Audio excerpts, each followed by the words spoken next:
since 2021, covering several subject matters in preparedness, prevention, and response to the African swine fever and other cross-border diseases. Not only good morning, but also good afternoon, good evening to some of our panelists. Today, we have a very interesting subject matter, which is zoosanitary education.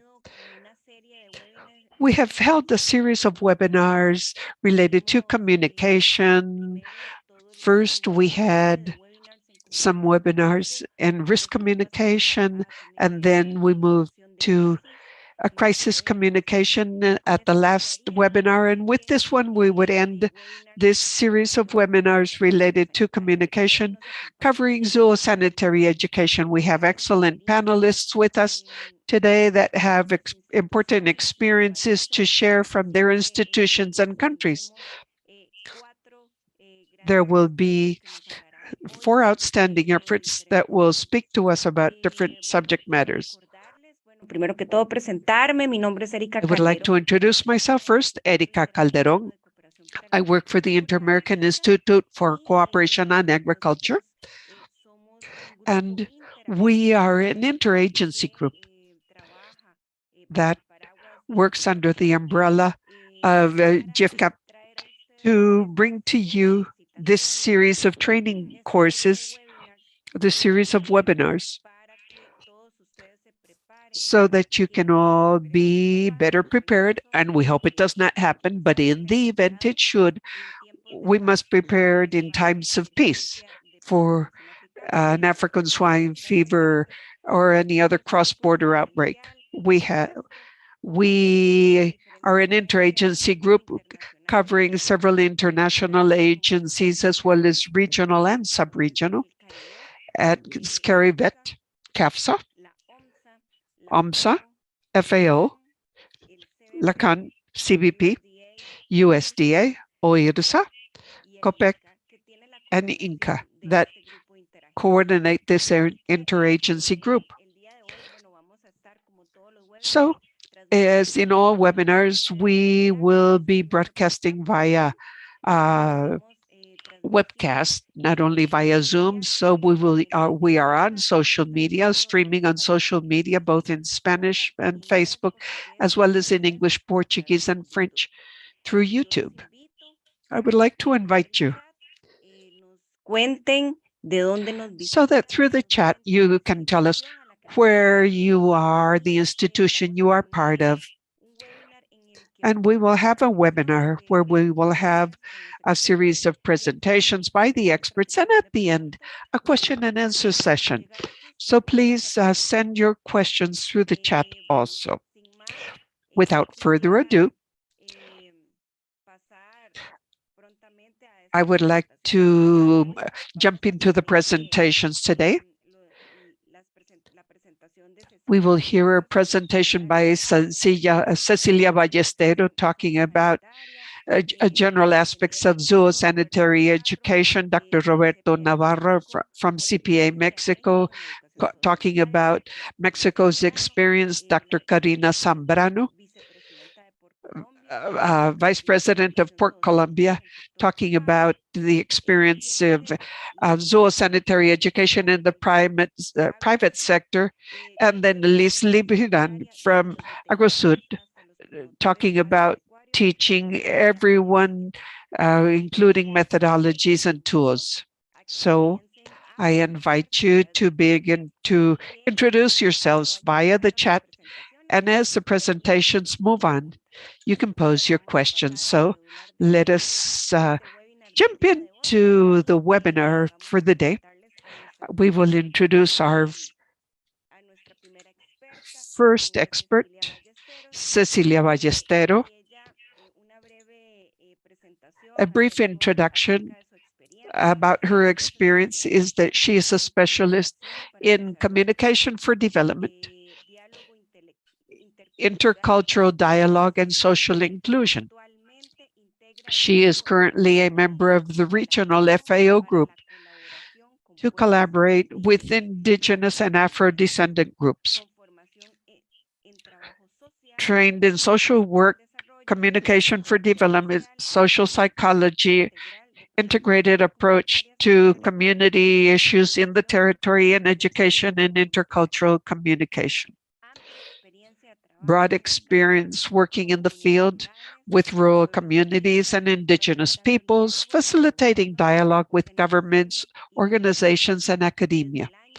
Since the year 2000, she has participated in many FAO project teams in the Latin American and Caribbean region, being responsible for the designing communication strategies and capacity building for the prevention of animal diseases and zoosanitary education aimed at government officers at different levels, decision makers, politicians, and technical, administrative implementers in the field, rural communities, indigenous peoples, private sector, academia, and international cooperation, etc.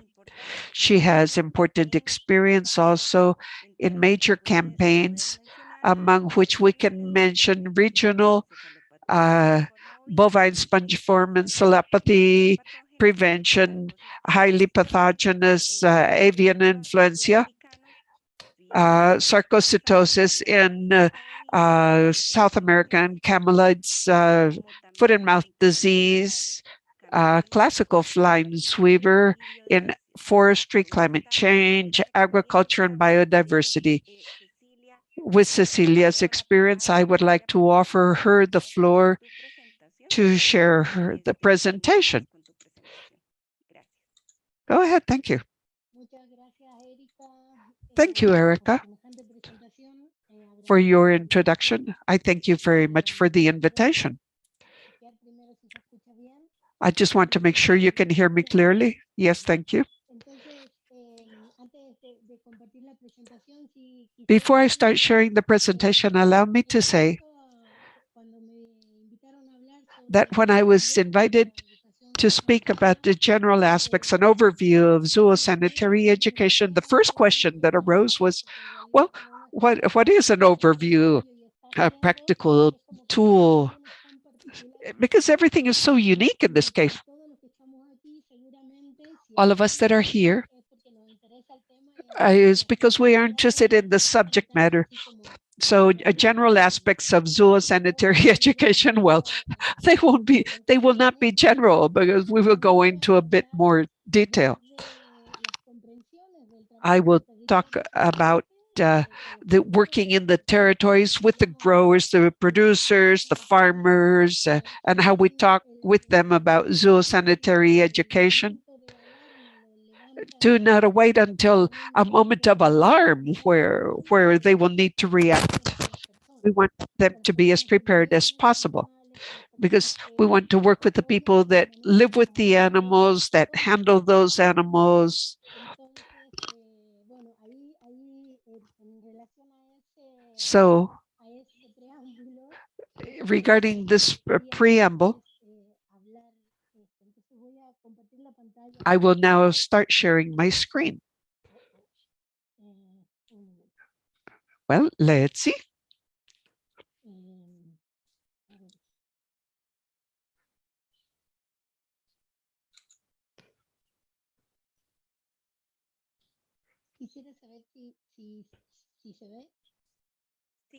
Can you see this? Thank you, Erica. So first of all, when there's a situation of risk related to animal health, the first alarm arises when an animal species has a health problem or issue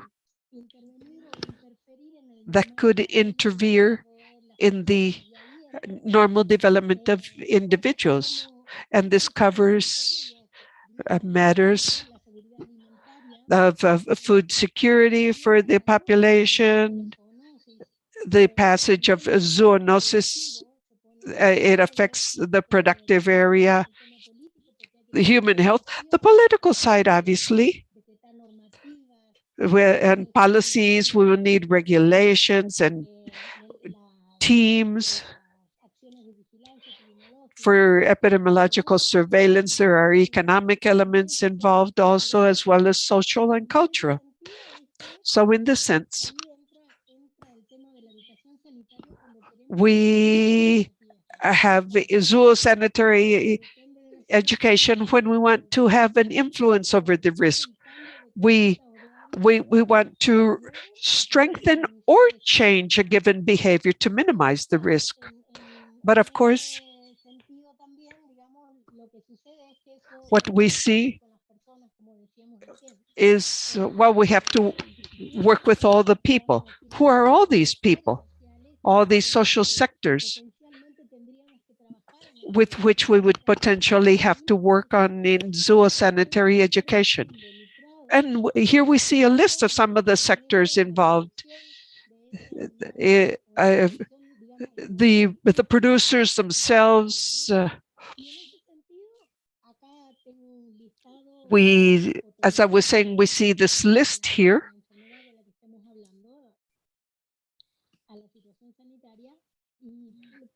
We see, first of all, the producers that are out in the field, the farmers, the carriers or transporters, the merchants, consumers, political decision makers, public officers that have to be in the territory, the officers from the veterinary services, the food industry, veterinarians, food industry, and other interlocutors with which we have to interact. Just imagine the amount of interests at stake in each one of these sectors. Very different interests in some cases. And this tells us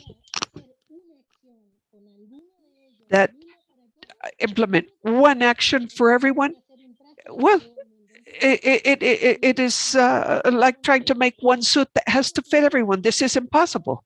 It has to be tailored.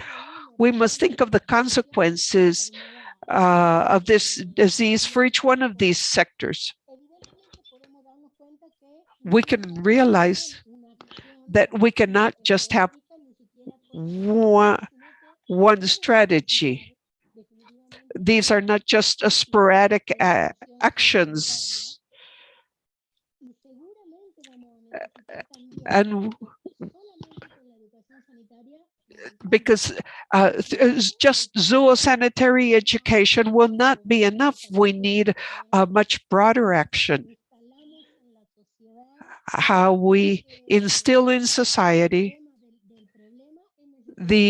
what the issue is all about, what the risk could be, and how to address the event depending on the severity of the disease. But we have zoosanitary education, and we have to cover all areas. One single strategy, as I said, will not suffice, because we can not only focus, for example, on risk. In parallel, we have to develop different types of communication for the different sectors. So in this sense, here we can clearly see that zoosanitary education cannot be alone. It needs, first of all, a zoosanitary technical strategy. And that technical strategy, well, the veterinary system must define how to act in a given event, what has to be done first and then next, in partnership with who. And with that, then we can start developing the education strategy. So we need, what we're saying is that we need a dialogue. We need a dialogue to develop the strategies with all the groups in the territory at all different levels for this to work. In this sense, Something that is very clear is that, for example, okay, we have a zoosanitary education strategy that is good. So it has the potential, it enables the results of a good technical strategy. So if this is very well developed, these complement each other. So, and with this, we work with the government and all stakeholders.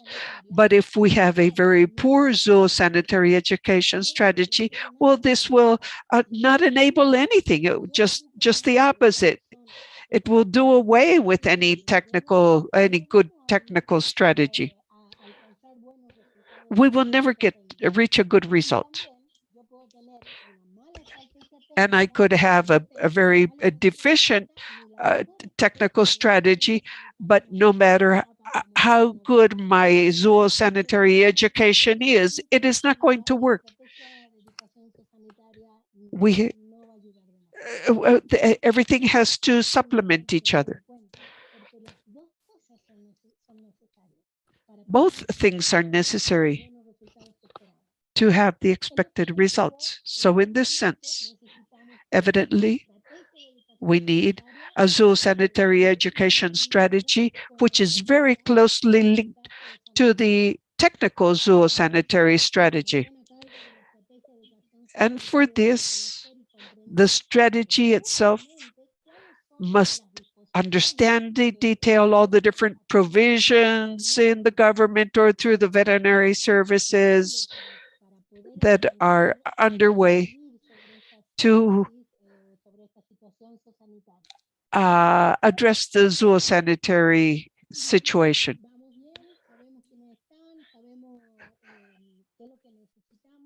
We know what we need, we know what we have. So to do this, it is important to know that zoosanitary education, as education itself, needs to change the way many things are done. And to make this change, obviously, the people need to understand the changes and the objectives. We have to tell them, okay, it is not enough to say, okay, you do not do things this way. You have to explain why. This is a whole communication model. What to do to protect my animals better. And with that, I can protect my entire farm, for example. So as I was saying, we need a communication model, which is quite somewhat different from an information model, which is what mass media used, where someone speaks at a time of crisis, and this is very necessary, yes, but there is no time to think about it. They just give a series of orders. And these are, you have to take steps 1, 2, and 3 in that order. So basically what we are talking about is having a communication model out in the territory to achieve better results.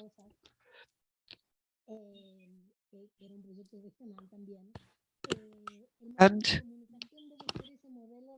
the communication model must explain what is being said and explain the importance of working together. That working together means that I am interested in the way the other person is reacting and what they are doing, so that together, through these cultural practices, we can foster greater reaction to the event, or to be one step ahead of the problem. We need to encourage listening to others. We're talking about this dialogue. And we have, for example, the government or whoever, they are listening to the growers, the farmers, the veterinarians, and they have a dialogue to understand each other's interests and concerns and insights and culture. And jointly, then they define the contents and the means through which we will share all this information so that it can be well received by the interlocutor. And we must process content, obviously, because it is not the same to have live training in a workshop or workshop where we want, and something else is to put this in practice in the field, on the ground. The practice is where more work needs to be done. So if I want to change a behavior, if I want to influence the way of carrying out these practices, I need to cover teaching of the practices also, not just the terms in isolation. So we need to develop a methodology to share all this knowledge through once again, wrapping up, we come back to develop the communication model that is full circle. I believe it is fundamental to understand this, because then we address the issue and really have an influence on all those that will be involved. So if I work with someone else, we decide together the best means to do something. Obviously, that other party will not just be a recipient of this information, but they will also become actors. We have developed the contents together, and they have the prior knowledge. And this is where, by working together, we can have stronger influence, because the counterpart, it has been a participant in the entire process. So in this sense, I have an example here in a context of the African swine fever. Okay, on the technical axis,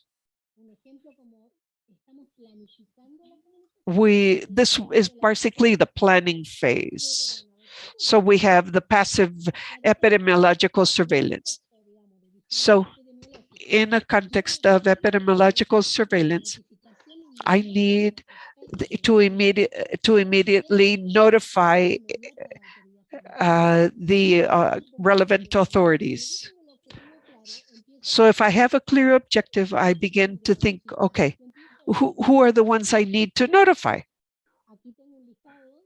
So here I have a list. There could be many more than these, obviously.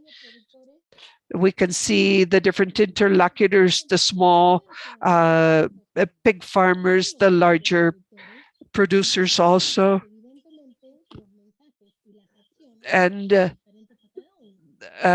we work with them. We talk about working with the leaders of the indigenous or peasant communities,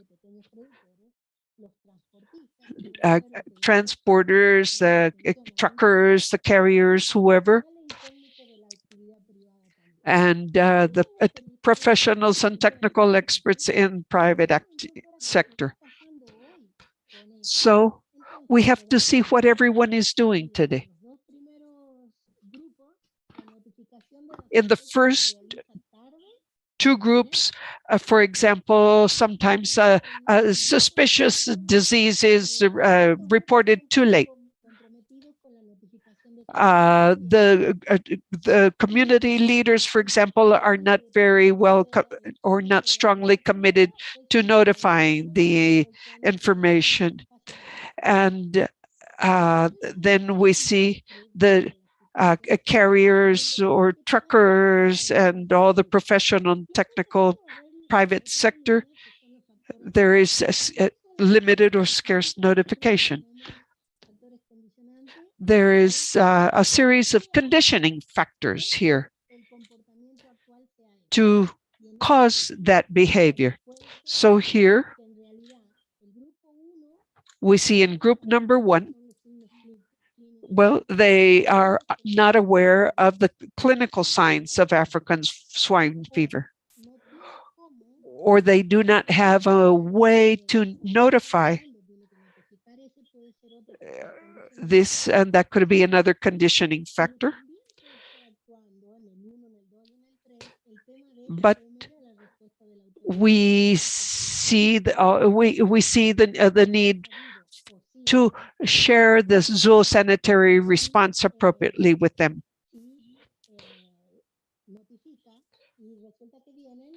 And we have to see the different sanitary actions required.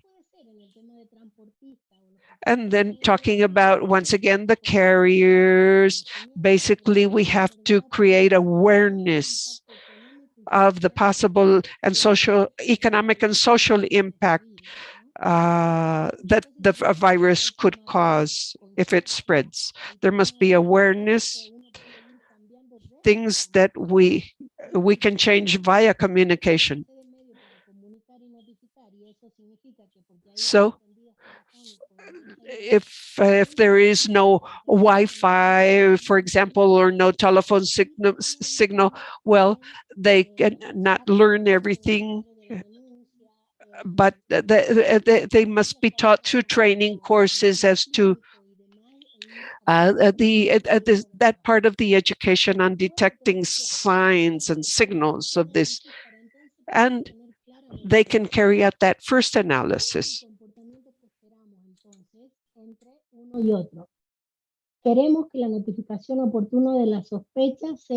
believe that the timely communication of a suspicion has to cover 100% of the cases. And also, we need to have a full comprehension of the importance of timely notifications as the key step in order to stop the propagation of contagions and ensure productivity. Take a look here.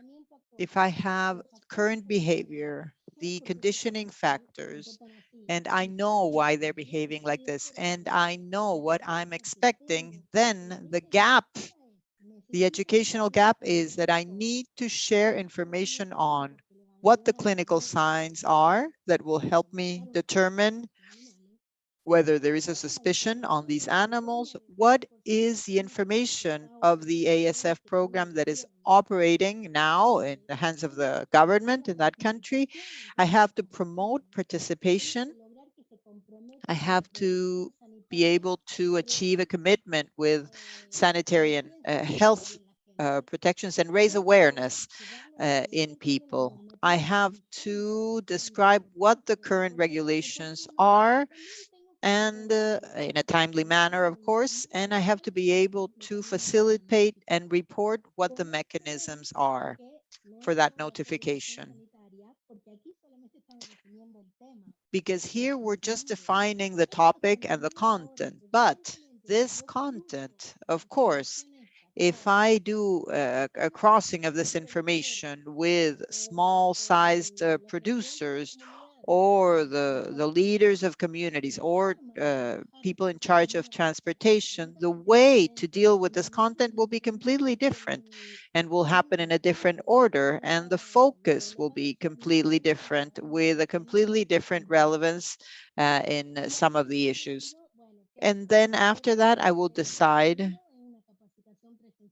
Maybe I need an in-person training with a certain type of video included, or I need a local interpreter. I need a message by politicians included. So what is it exactly that I will be needing for these groups?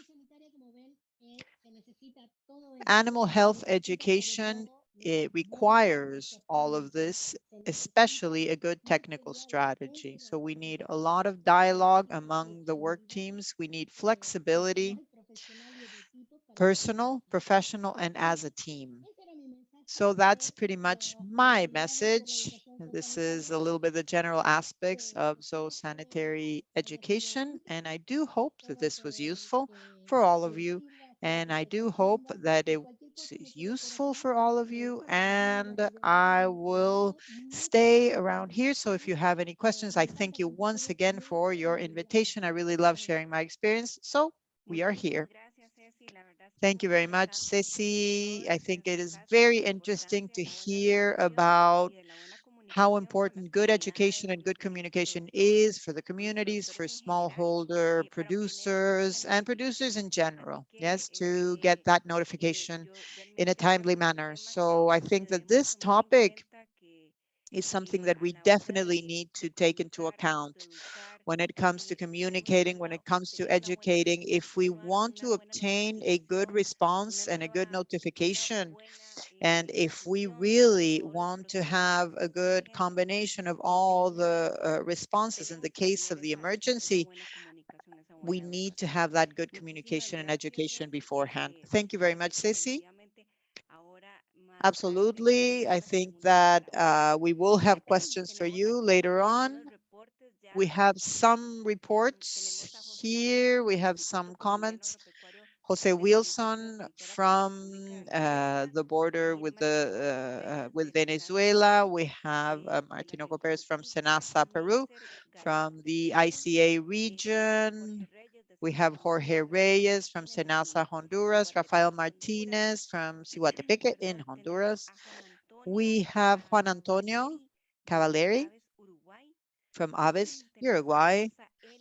We have Rosa Elia Vite from UNAM in Mexico, Fabian Moline from Ecuador, Mr. Aguero, uh, and Don Diego from Paraguay. We have Francisco Viana from the Agency for the Defense of Agriculture. We have Heber Lopez from Oaxaca in Mexico, Efraín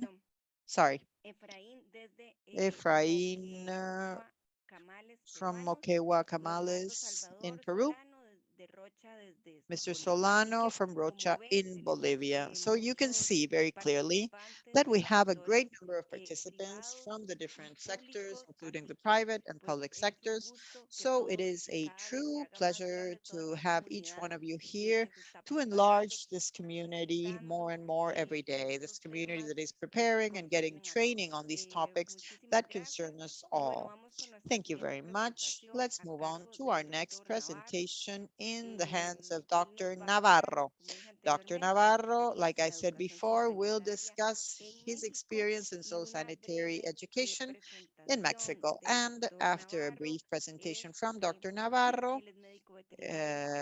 let me give you a brief introduction. He has graduated from UAM, and in 1986, he got his diploma as a veterinarian in UNAM, and he has a master's in management of the Millennium Development Goals of the United Nations. He entered the Mexico-United States Commission for the Prevention of Foot and Mouth Disease and other exotic diseases of animals since the 90s, and he is currently the director of this program. He has great experience in the epidemiological surveillance of these diseases. His work has allowed to identify EEV in the coast of Chiapas and the West Nile virus in the Tabasco coast. He has coordinated emergency operations to control and eradicate uh, avian flu and classical swine flu, among other diseases. due to climate events such as floods and hurricanes in Mexico. He has worked on several programs in Latin America, and he coordinates the eco-epidemiological investigation of avian flu and other cycles of diseases in Mexico. He is also a trainer and educator of teams that respond to animal health emergencies um, and natural disasters in Mexico and Latin America. He's also a consultant for different international organizations such as FAO, ICA, OIRSA, and the USDA, and also professional training to deal with emergencies. He is also a professor of applied epidemiology for production systems in Latin America and for animal health in the Luxembourg University for the WOAH. He has more than 30 scientific publications for and papers that are internationally recognized, as well as books on international disasters with the PAHO and the WOAH. We've had him several times in these webinars and probably will not be the last one. Mr. Navarro, you have the floor. Go ahead. Let me project the presentation. It is really a true pleasure to be participating in these webinars, and I am pleased that so many international organizations are gathered with the same goal here, which is to avoid exotic diseases that are emerging and transborder, to avoid them affecting public health and agriculture. And how they are working on the One Health approach to be able to apply it in our work programs. I know this is still not easy, but I think that we are getting closer. We can start with the presentation.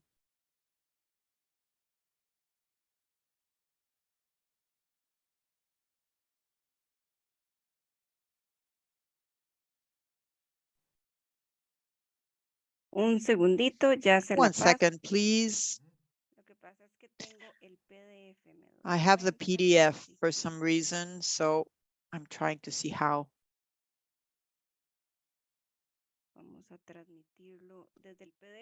I'm going to do it from the PDF.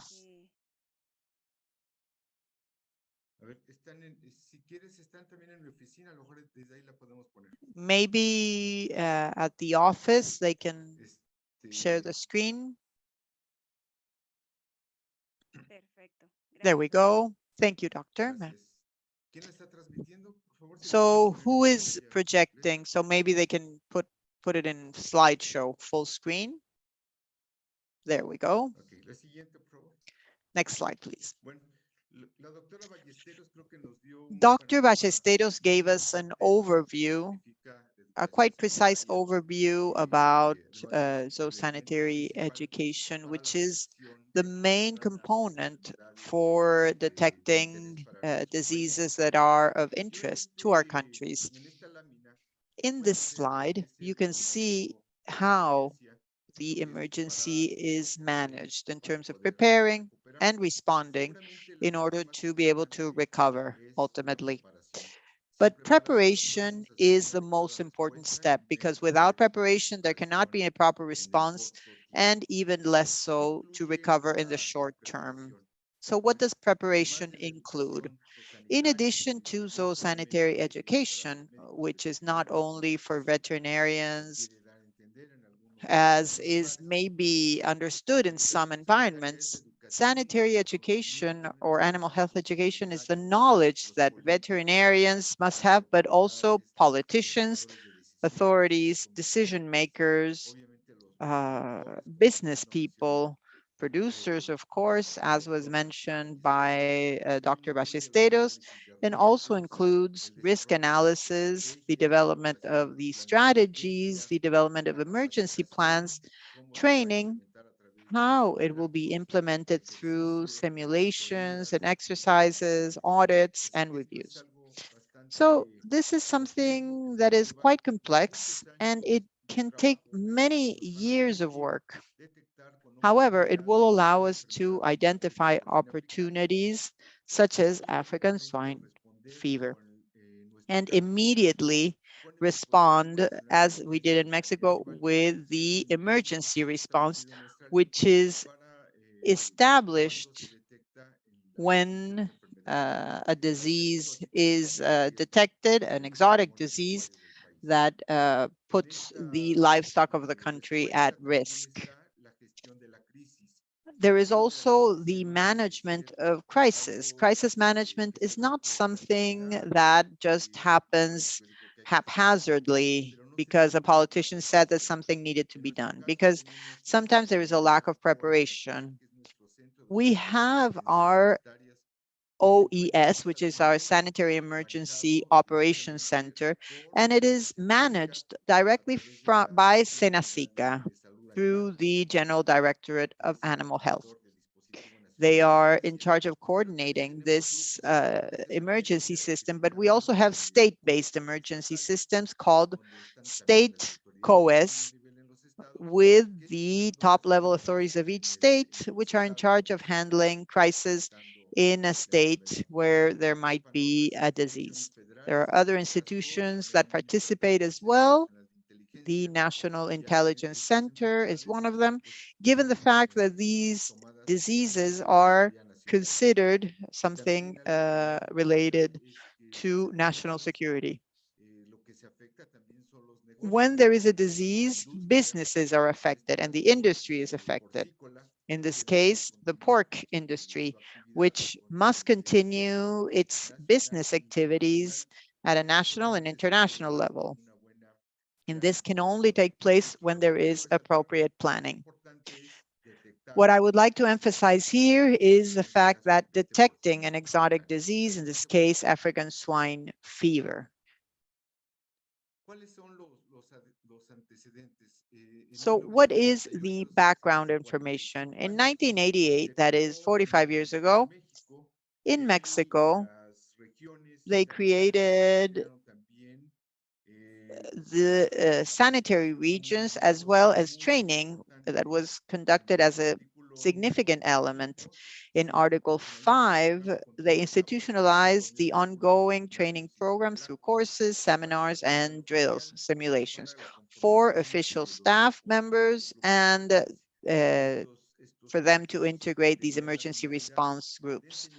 This training had the purpose of training veterinarians on exotic diseases, of course, ASF, foot and mouth disease, avian influenza, and other diseases, how they could arrive in the country and what the symptoms, the clinical symptoms were that we could observe and that had to be notified.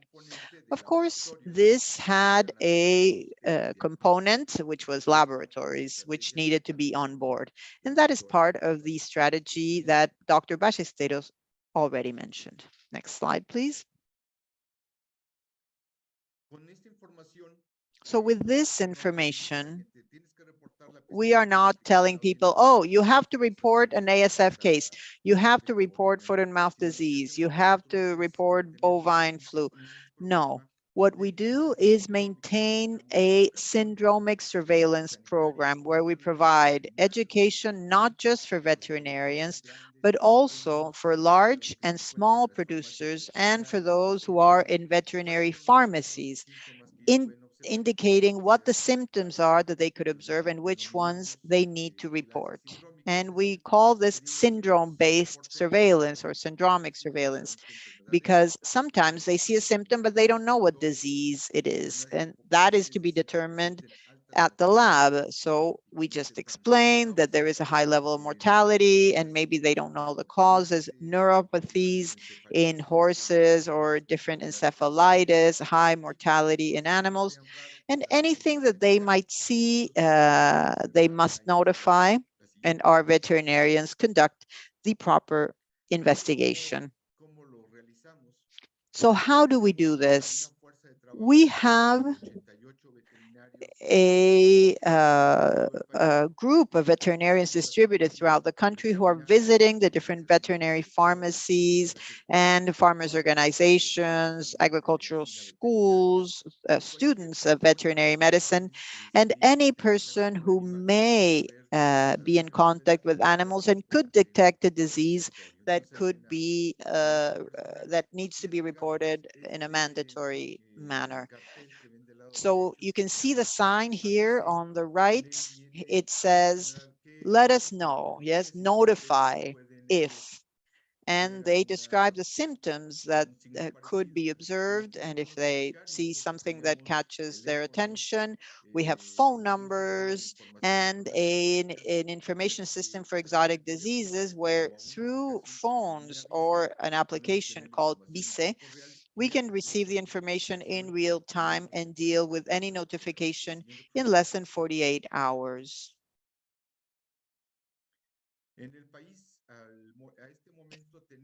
Right now, we have more than 16,000 points of contact. With the red, we are indicating where we have a highest number of points of contact. The rest are regions that are very livestock oriented with a lot of cattle raising or livestock in general. And here we have every indication, the farmers organizations, pharmacies, stock centers for forage and food for animals, and everyone that is involved. So that's where we can give maybe talks or courses when they are requested in order to convey the information on what what these diseases mean and what to notify. Here we have a strategy that we used to implement in universities, not anymore. And the reason is that we do not have the physical capacity to respond to all the requests and demands. However, since 2012 until 2019, we held 298 courses, training more than 17,000 students. This changed, and now these courses are online using the new platforms for communications. And now it is open to all veterinarians and even other professions such as biologists who can maybe conduct and profit from this training. This is called AutoSim, virtual AutoSim. So it's a little bit like a simulation.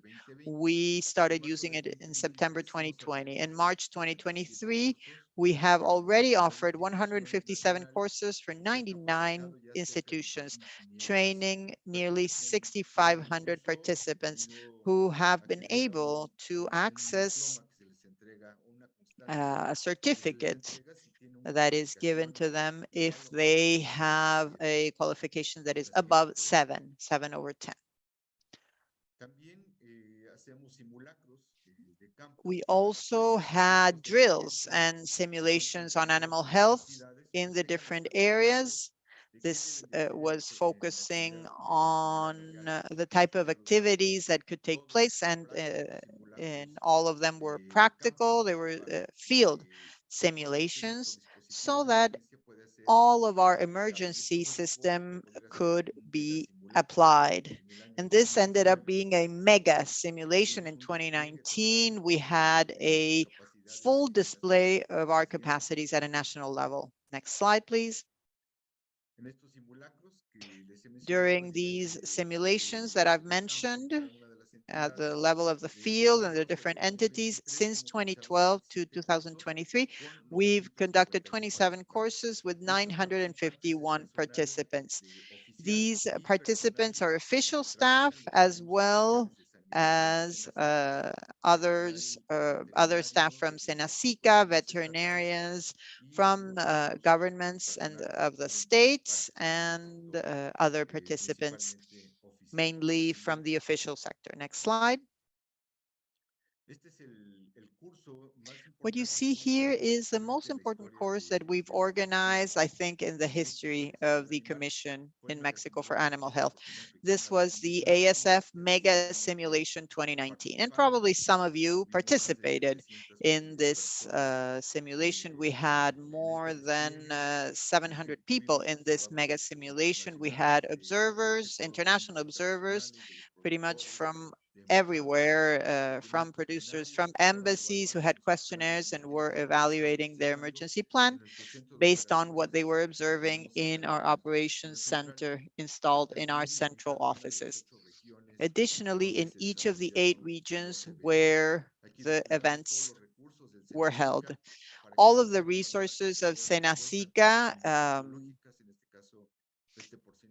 were involved, especially for ASF. We activated the emergency center, and this together with other municipal involvement to mitigate the risks. We also exercised and evaluated an internal and external communication plan, this among other objectives. This was in September 2019. Next slide. There you can see the different districts. So 771 people in total participated. Next slide. So the results were the following: activation and evaluation of our center of operations, training of operational staff, a lot of media activity, press conferences, technical documentation, both digitally and printed, and an emergency plan that had been tested in the simulation with 8 different scenarios that went from bioterrorism to commercial farms, smallholder farms, and others. Next slide. What you see here is our staff from the emergency groups that were displayed, 8 at the national level. Next slide. And so with this document, we updated this and all of the results of the mega simulation, as well as our emergency plan, which had been tested with 5 lines of action in order to strengthen our capacity for reaction that we are continuing to strengthen as we move along. We have also developed procedures manual for the emergency groups. These range from procedures to address sanitary emergencies all the way to manuals of disinfection, sampling, etc. Next slide. We provide ongoing preparation with trainings that have to do with tracing, the people who work with veterinarians in inspection plants, and also other municipal involvement throughout the country with practical actions of sampling. And we do this on an ongoing basis. This has an average of 80 notifications before 2019, all the way to more to 500 notifications in these past years. We have a bulletin that is distributed in all the contact points. This is mostly distributed through social media, but it is also printed, but it is sent also via email, etc. Here we notify what is happening internationally with the diseases, what is happening in Mexico, and other topics regarding animal health. This you can find on the Senacica website. Next slide. We have promotional videos for surveillance in points of contact, syndrome surveillance, and all the posters and flyers that are distributed. All right, so with this information, together with the information provided by Dr. Ballesteros, I think it is fully clear that if we want to have an early detection of a disease, there has to be a lot of work behind this in order to achieve it. We need the labs on board, labs that can really handle those notifications. We need all the resources of the veterinary services so that they can deal with the notifications in a timely manner, as well as means of transportation, resources, etc. So this means having a surveillance system with an animal health system that is strengthened. And this requires a great deal of planning, resources, and a great deal of enthusiasm as well from our colleagues. Thank you. Thank you very much, Dr. Navarro. Your presentation was very interesting, and we can see here the point of view of the official sector. Yes, how the official sector, with a great deal of effort, can strengthen those surveillance system of communication and zoosanitary education, not just for producers with the flyers and all of the educational material, but also for the official staff, the government, through all these simulations and other tools. Thank you very much, Doctor. And I am positive that there will be many questions for you at the end. All right, let's continue with our next speaker. She is in Singapore, is Dr. Corina Zambrano. She works for Colombia for the pork farming sector. And I know that Corina arrived in Singapore today. It's very late for her, so she will share her presentation from the point of view of the private sector in terms of zoosanitary education. So just a brief presentation of Dr. Zambrano. She is the Executive Vice President of Port Colombia, microbiologist, and graduated from the Universidad Javeriana. She's a master's in management and design of Universidad de La Sabana and a doctor in natural sciences of the Technological Institute of Costa Rica. Since 2018, she practices as executive vice president of Por Colombia Association, and this after being the director of research and technology transfer. She also worked as at Semiflores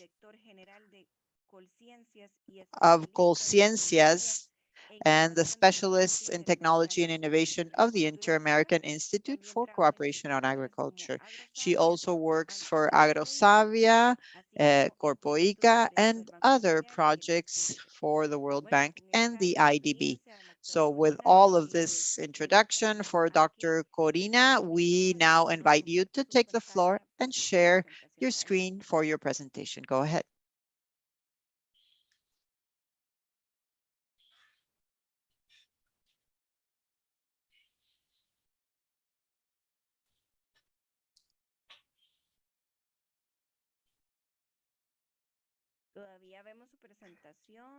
No, it is not on presentation. Okay, now it is. Thank you.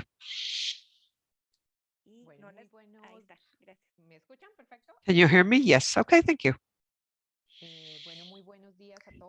Good morning, everyone. Let me tell you a bit about what Port Colombia is all about.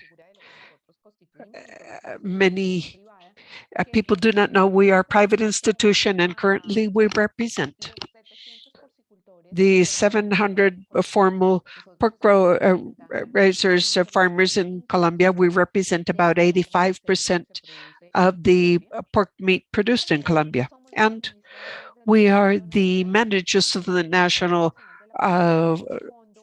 Pork Fund. This is a public fund that consists of contributions from the private sector, from each of the pork growers. Every time they slaughter an animal, that contribution goes to a major fund that we manage, and this allows us to carry out many activities. When they start to understand us, they do the activities we carry out, and they say, okay, this costs a lot of money. Where are they getting all this money from for these activities?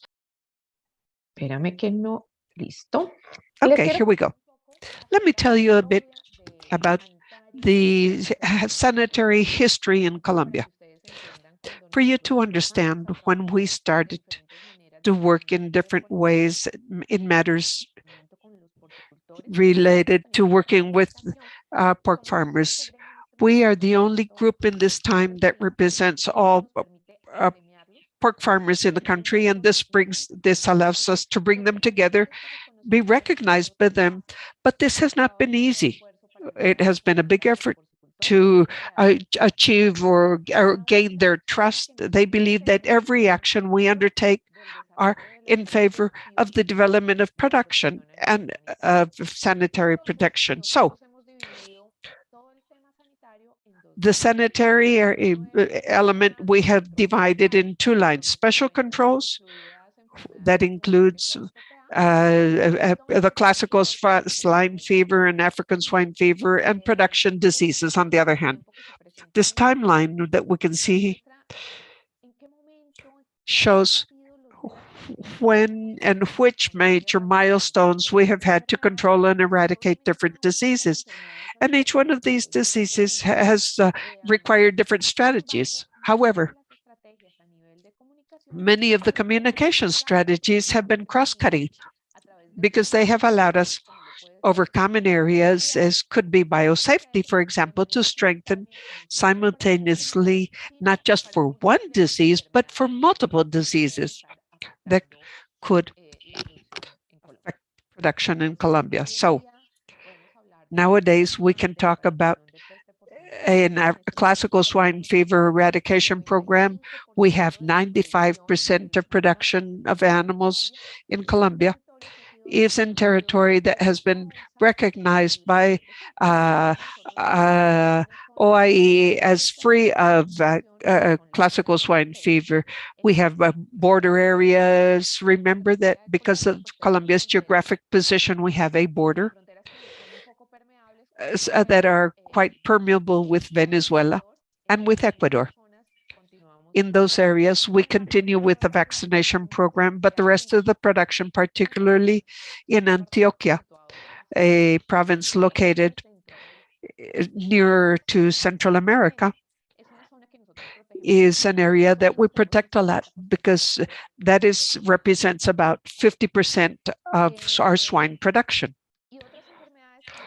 And other diseases that we have been declared are of great importance. But if you notice, the foundation is biosafety. Now, what are the objectives that we pursue every time we start with communication? Well, obviously, we must tell the farmers. We have to give a description of the disease, how to recognize it, how to recognize the clinical signals, since we're either in an African swine fever or classical swine fever. Many years ago, in our case, farmers or producers, the last time we had an outbreak was maybe 5 years ago, and our producers are not aware yet of all the clinical signals, particularly in the producing region of Antioquia. These were farms that for the last 10, 12 years have not seen clinical signals that are compatible with the disease. So then they end up not notifying them. And so we are teaching them how to recognize those clinical signs and signals. We train them in the initial signals and the problems that may arise during the communication. People sometimes do not know what to do, who to resort to. In our case, for example, what they do is they contact Por Colombia. They have asked us, and we have sought that opportunity so that each one of them can approach us and notify us to build that immediate bridge with the sanitary authorities. And obviously, we support all actions that are expected, the intervention by the sanitary authorities.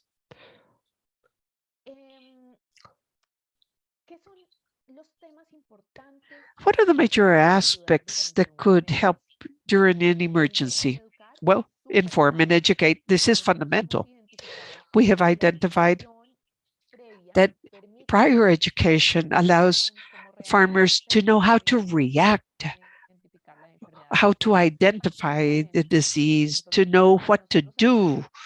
So for us, this is a part of the fund, a good part of the parafiscal fund is invested in technology transfer and in training, and I will show you some of these specific strategies in a moment.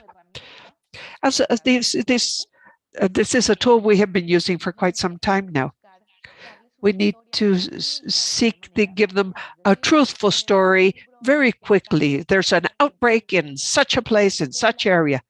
I believe that transparency has one of the strategic pillars in all of this that we have used with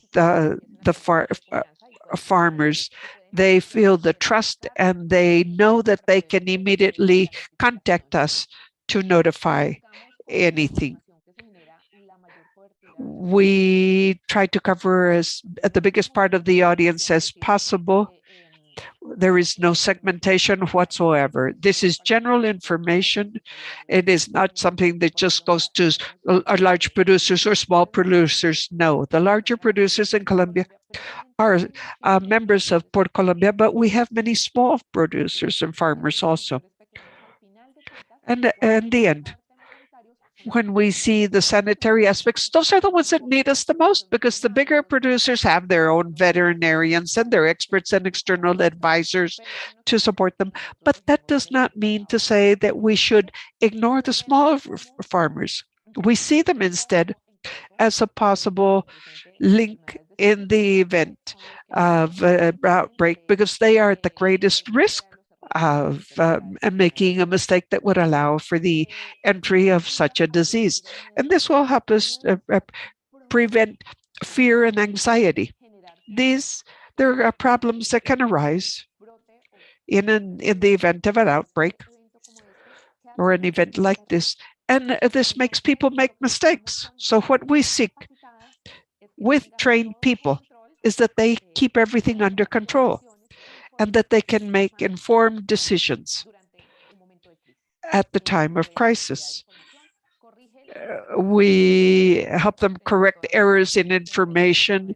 Remember, there is always speculation, all of this. They start saying about mentioning areas that are affected but are really not affected, or the possibility of spreading the disease throughout the entire continent, like in the Dominican Republic, when there was an error of information saying that each one of the flights coming could bring the disease, et cetera, et cetera. So what we do is to train the growers and producers to cut off part of that fear and anxiety. We want them to have the correct information and the adequate or the common forms of transmission and what cannot happen. And then that allows them in turn to respond when another farmer seeks to generate panic. Because these are errors that could cause millions in losses. We want them to spread the voice through valid information. And obviously, this calms fears. We do not want collective panic in the event of a disease. We want them to understand that when the disease appears, we want to address it, and that when there's a first notice, we can eradicate the disease through phytosanitary, zoosanitary actions. And to do this, a series of tools have been developed to promote communication.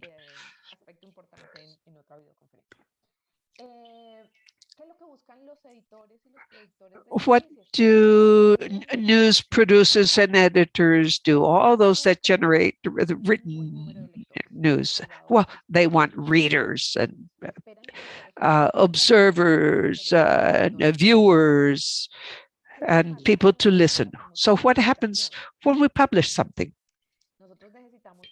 We need to help people understand. We want to teach them. We want stories that are of interest to the public at large, to advance also in the career of reporters, because there are some sanitary aspects that are not easy to publish in mass media, because many of the reporters do not understand what on earth we're trying to convey. And sometimes they do not feel it is important, and they end up turning the story into a public health issue, which has no connection. But you know that when they publish this type of news, basically what they want is more readers. So they like this exaggeration here. Another very important aspect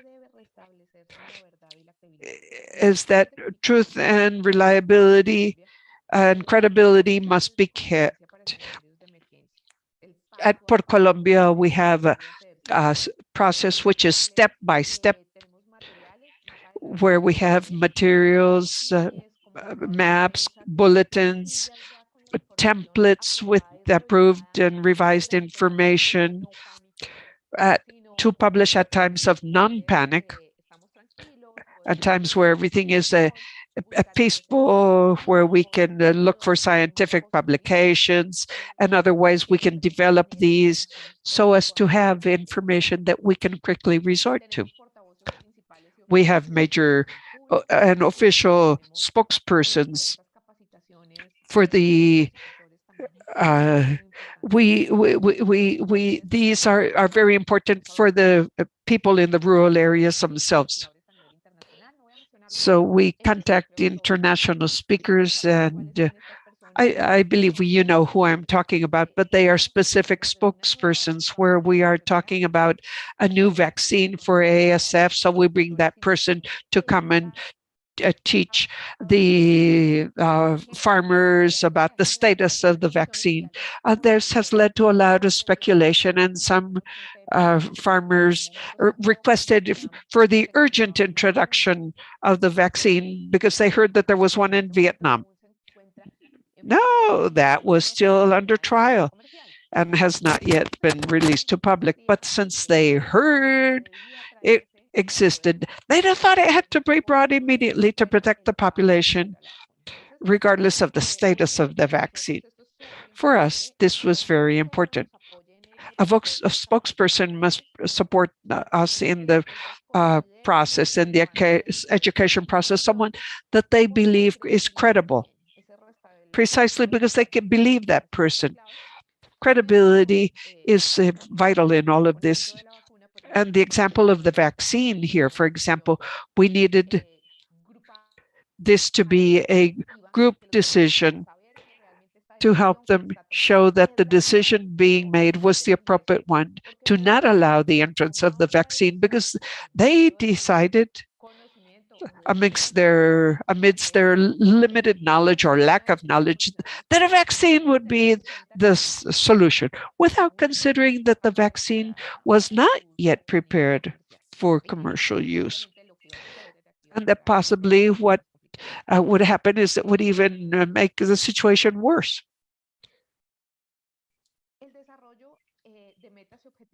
Developing objectives and goals with mass media and with the communication units. It is very important to add them. Communication units for us, they are the experts that transmit all the technical scientific knowledge through different channels. And what happens with the channels? Well, experts in communication help us very much to identify what channel we use for training or education. Why? Because today, the diversity of pork farmers, I mean, they are reaching the age of about 65 years old in average, but there are also a group of youngsters, 20, 25, that are taking over those businesses. So we cannot talk to them of general training. We cannot talk to them exactly in the same way that we talk to the other elderly population. And we must talk about age intervals to transmit and convey that information. A 20-year-old person will expect a maximum course of maximum 5 minutes via the internet or through very quick tips that can help them solve the problem. But with an elderly person, they would expect more of a conventional training course with a professor or instructor that can clarify all questions. So the way of working with them, this has helped us a lot to identify how to reach each of the target audiences. So this is where they tell us, the experts say, that it is important to inform the farmers the best way, either through conferences or a toll-free number or what have you. We need to be in contact with them. Now, talking about risk communication, well, basically, we seek assertive language, and this obviously depends on the level of the participants and the depth of the training. In Colombia, we are in a phase where we seek to have these different levels in training courses because our country is quite large. And the regions have their own uniquenesses, particularly in pork raising. There are areas of greater production, but other areas that are just starting to develop. So we have sought how to begin to offset this information and work with it gradually in levels. We say, okay, this farm or this farm, they are at level 1, so we have to start from scratch, but this other farm, they are very knowledgeable. So through the communication, we attempt to not affect consumption. As we said before, sometimes animal diseases are very quickly confused with public health issues. People consider that all diseases are immediately have zoosanitary effects, and they could have zoonotic conditions, and we know that not all diseases are or become zoonotic. So when there's an outbreak, well, the consumption is affected, and that would be a bigger burden for the farmers. And from the private sector stance, this is profitability that is being lost due to animals dying for any other reason, and we have to offset that, particularly in their farms, so that they can continue with their business. A definition of the target audience here. Well, we work with sectoral entities, with the veterinary doctors, professionals, the farm technical experts, producers. We prepared a completely different message for each one of them. We have had different segments where we tell veterinarians how the disease develops. So instead, the farmers, we tell them about how the disease will affect them economically or administratively, and what they can do to offset this through insurances or other means that where the producer can cover their company or their business. And we talk to each one of them, basically focused on prevention. We develop informative notes, videos, bulletins, depending on what our communication office thinks is appropriate to reach each of one of these sectors. But for some years now, we have migrated to the virtual arena. Way before the pandemic, I know that with the pandemic, a lot of people jumped into this quickly as an alternative. But for us, for many years now, we have been working on courses and discussion. This was an idea that started as a virtual classroom. Let me see if I can find it. Today, it is there is a virtual campus, and now we replace all these training courses and update them so that the farmers, the veterinarians, everybody related to the sector, if they cannot attend at the physical training or in-person training from their farms through a cell phone, because, well, one of the objective was that they could connect via their cell phone and have access to all this information. Corina, 5 more minutes. Okay. Yes. I'm almost done. These are faster because these are just visuals, so you can see them. But you can see those in the presentation later.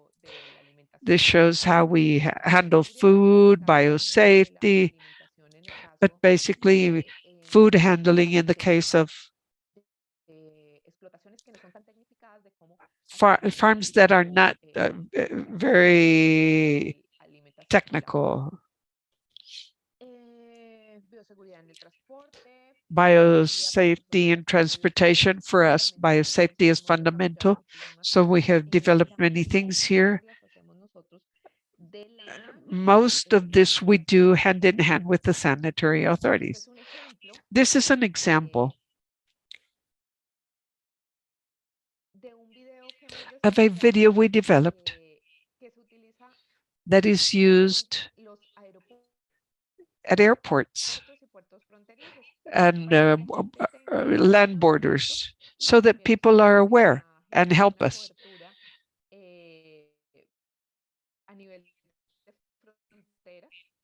Keep an eye open at the borders.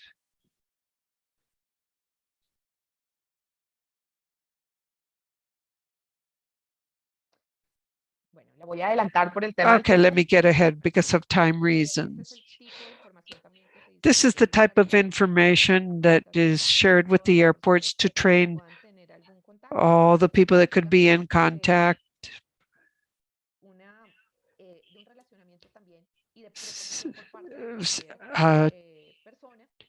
To protect individuals. And these are the things we do through brochures and different types of publication like that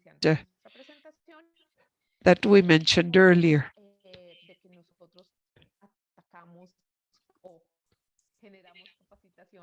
We produce training in biosafety through the virtual app.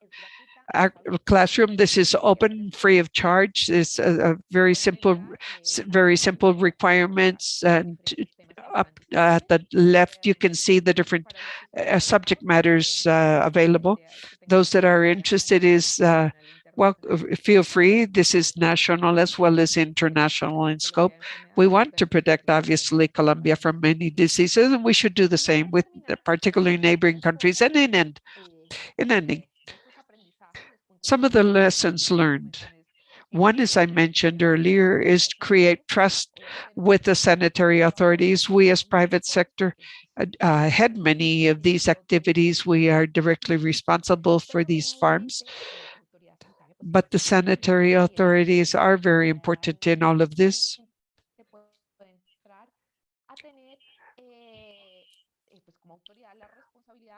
As authorities, we have the responsibility and we try to align them all. Regarding scientific information, we have our research, our own diagnostic laboratory to produce scientific evidence that will serve as an argument to defend all the training and communication. There is a frequent question blog, frequently asked questions clarifying all aspects of scientific nature. We approach the leading media also to clarify general concepts and technical content. And in the event of a crisis, one idea we have always thought of is to develop a sort of a slogan that will allow to give trust to the growers, producers. We want to speak with the truth so that they trust us, and we want to be seen as actors that build trust so that people can know that what we say is correct, to correct any technical aspect that they could have received mistakenly. We try to identify actors that do not build the truth for consumers, websites, all the fake news, and we see We want to build the truth in the medium and long term. We talk about data, communication, regulations required, training, certifications, and lastly, usability. The importance in production and the need to separate the public health view. Diseases are not specifically related to public health. And if they are, well, we want to show them in the case that these diseases could affect public health. We want to tell our consumers about the responsibility that we have as an industry to produce safe pork meat. And with this, I end. Thank you very much. Thank you very much, Dr. Corina. Very interesting presentation, by the way. Once again, we see the importance of preparedness, the preparation for all these communication and education and surveillance programs, all the way from having the funds to lead all these efforts and build all these materials, all these contingency plans, the communication templates that you already have prepared in times of peace, because to be prepared in times of peace is fundamental, the spokespersons, and build. This is something worth highlighting about Colombia. This is a very good example. There's all the link you have as private sector. So all this virtual classroom is very interesting, all this preparation, this tool for people to be better educated in order to, as we said before, with Cecilia and Dr. Navarro, we can ensure this communication and early notification by producers and reduce panic at the time of a crisis. So this is a very interesting approach you have with the private sector. So thank you very much, Dr. Corina. I hope you can remain with us for the question and answer session, because I am sure that there will be many questions. And now, let us continue with our final speaker today. Not least important, Elise Lebihan. She comes from France. She is really off working hours right now, but anyway,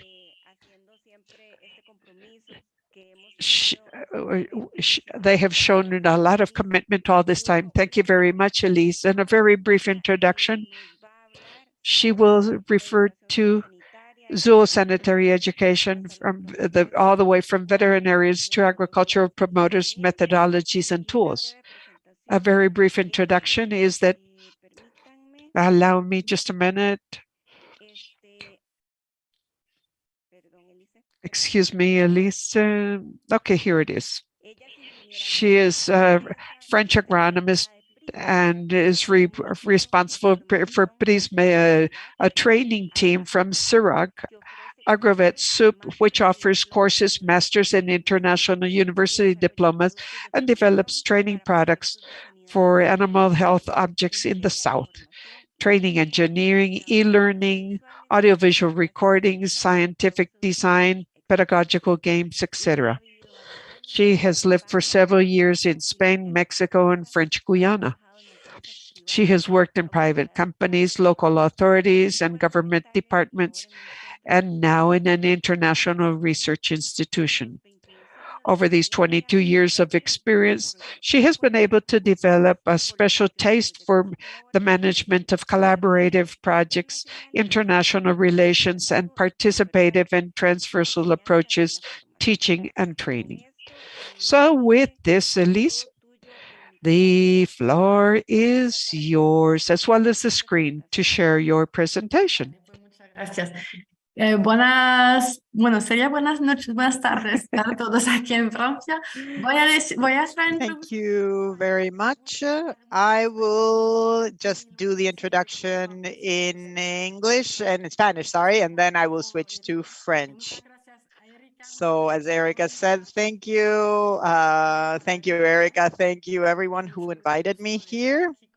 And it is a true pleasure to be here with all of you. I'm going to share my presentation and I will start with French, which will be more comfortable, I think, for everyone.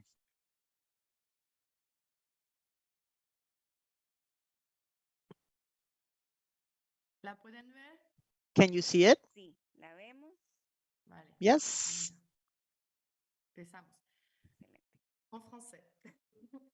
In French.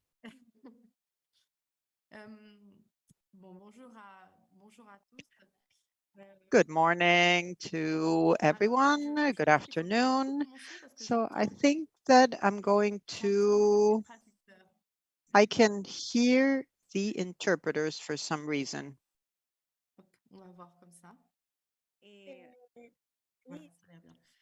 Okay, Elise, to cancel in the original audio?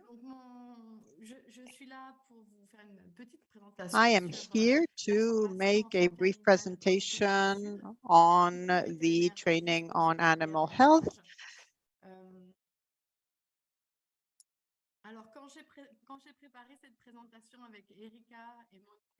When I started preparing the presentation together with Monica, we focused on several topics at CIRAD.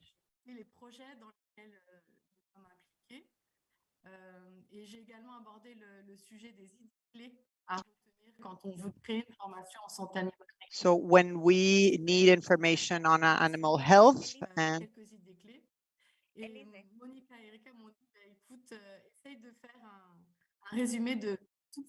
so I think that there's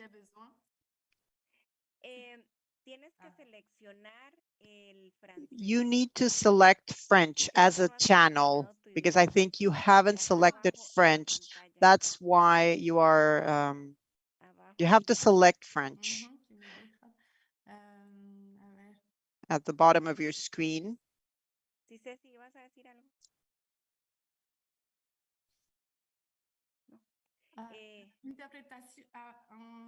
En la interpretación, exacto. Interpretación, ok. Ajá, tenés que seleccionar francés. That's right. In interpretation, you need to select French.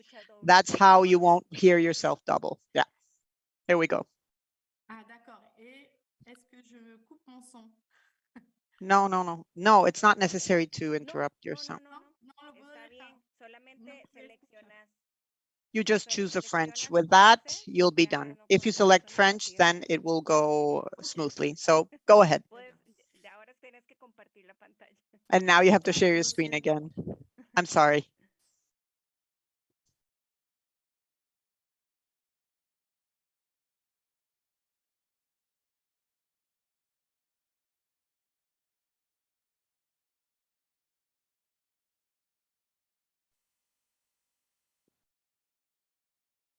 Excelente. Fais-moi signe, j'ai dû couper mon son. Donc, je reprends. Okay, so I'm going to resume. So when we presented this presentation together with Erica at ICA, I was asked to present all of the ideas that I believe were interesting for you, because I think this will be quite an integrated presentation, and I'm going to try to stay within the time assigned to me. So for this first part, allow me to present the Prisma team. These are the different teams and the different activities that we cover. And in the second chapter, the key ideas in terms of training. This training in animal health when you are not an expert in this type of training. So maybe one statement to summarize what the Prisma platform is all about. It is about a platform that brings together CIRAD and Vet AgroSoup. So CIRAD is the International Center for Agriculture and Development, and Vet AgroSoup, which is one of the veterinary schools of France. So I'm from Vet AgroSoup, and I graduated also there in Montpellier in the south of France in the establishment that is in charge of research. At this service, which is a mixed service at Prisma, we propose training, teaching, and pedagogical innovation for the transmission of knowledge in global health and the raising of the livestock sector in the South. Let me quickly to introduce the team. We are a total of 9 collaborators with very different skills. We have a cameraman, we have a person who's in charge of IT, we have the person in charge of masters, somebody in charge of the infographics, a pedagogical engineer specializing in the creation of serial games, and one person in charge of communication as well. And we also have an epidemiologist and an engineer for health networks at an international level. She mostly focuses on Africa in her work. So if I am to summarize the Prisma skills, we can divide them into 4 blocks. What we can see on the screen, and obviously they're synergy based and feed into each other. The first one has to do with teaching and training. We have diplomas that are granted and some master's program. I will quickly describe that a little later. We also have modular trainings. For example, 1 week, 2 weeks, sometimes 2 days of trainings, always related to animal health. Another important aspect of our activity is the management of the e-learning platform, where we have about 40 courses, online courses available. Our third item has to do with a training project support, for example, engineering, pedagogical support, multimedia, creation of institutional and pedagogical videos, the infographics, and in general, we have scientific approaches to create digital skills and management of databases, everything to focus on animal health. And we have the audiovisual plateau or the audiovisual system, which has included a series of specialists in audiovisual approaches that focus on editing, design, motion design, automated courses, etc. This was a great help during COVID because we went from in-person courses to online courses. So all of these audiovisual expertise helped us to create long-distance courses and being able to include them in this e-learning platform. So now going more into the details, we have a catalog for different training courses. This catalog is mainly focusing on those people who have a certain level, veterinarians, agronomists, maybe doctors also who decide to continue studying, but who are already working as professionals. So basically, it is a program plus 5 years of study. That's basically the level. We give out diplomas and master's program to manage tropical diseases, as well as epidemiological surveillance. We have an international master's on the One Health approach with Senegal and the and other areas. We have an international diploma on the One Health approach with the Medical School of Montpellier. We have 20 training courses divided into modules, digital courses. Basically, this has to do with animal health, surveillance, etc. Right now, we are carrying out certain modules that cover other aspects. For example, the One Health approach, which is a very important methodology. Sometimes it is difficult to apply this One Health approach in our projects on a daily basis, and that is why we have a module that covers 2 days just to cover the One Health approach. We are also developing trainings and modules on antimicrobial resistance.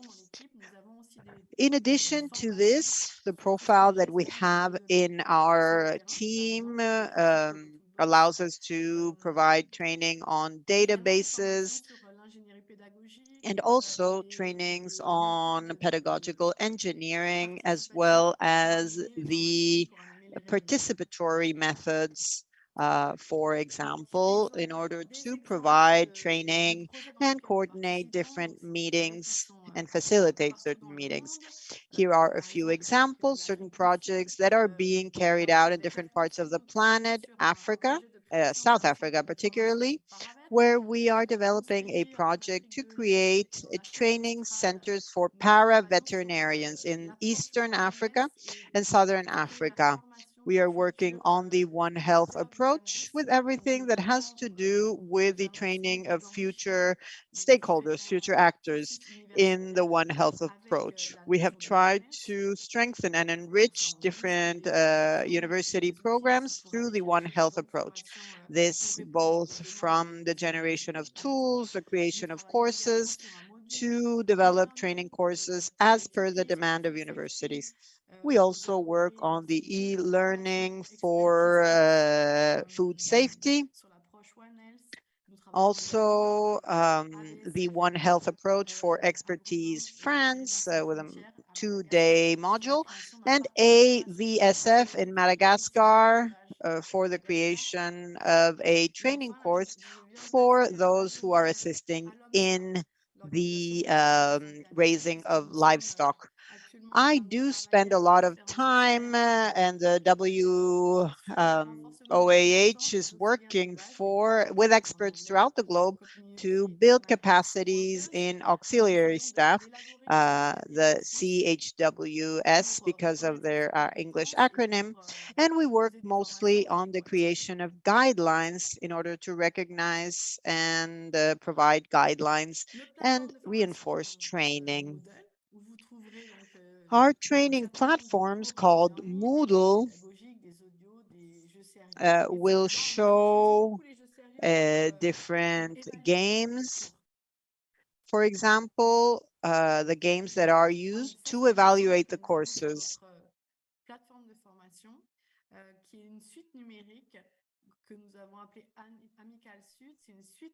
This is a digital suite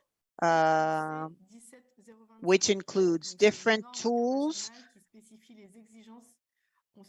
It has to do with ISO 17025 specifying the requirements for laboratories for their tests. And this is a standard that is quite complex. That's why we've created a series of tools to evaluate knowledge through games and moving forward with different questions. It's very playful for them to answer correctly, and the student can evaluate their knowledge. Right now, it is being translated into English. This is an idea of the different activities. We have the audiovisual platform called MUSC, Multimedia for Science, MUSS. And this has to do with on-site video shooting, putting together videos in slaughterhouses or the livestock farms. We also have those that produce poultry, and all of this allows us to use this material for our e-learning courses and maybe put together even the exams to evaluate the knowledge of the students.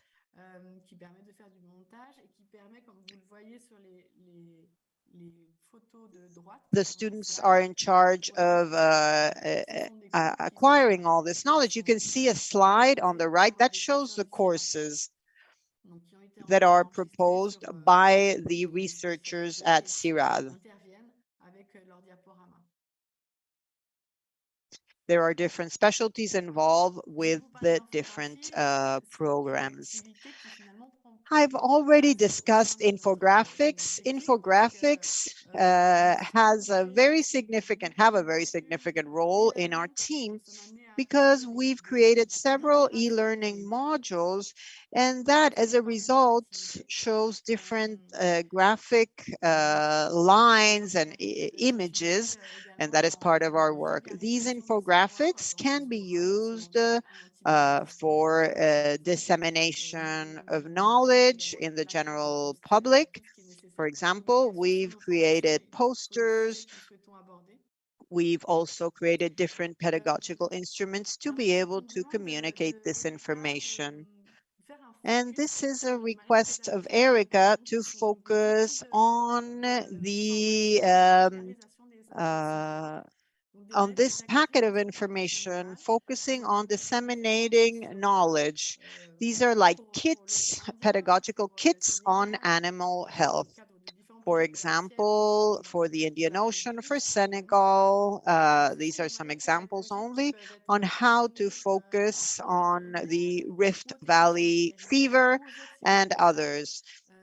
These are projects for veterinarians and auxiliary veterinarians, and it provides them with the necessary information. These are ongoing education tools, and they are good as a reference for identifying diseases. And in the next slide, this pedagogical kit, in a way, it is really like a briefcase, yes, like a little suitcase, because on the one hand, you have the guide, the user's guide, and then the manual that describes the role of each person focusing on animal health and the interactions, for example, between the veterinarian, the paraveterinarian, and the auxiliary. The manual will continue to provide information on basic animal health. It presents an introduction to animal diseases, priority diseases, main treatments, and all of this is available in files. You have some examples on the right.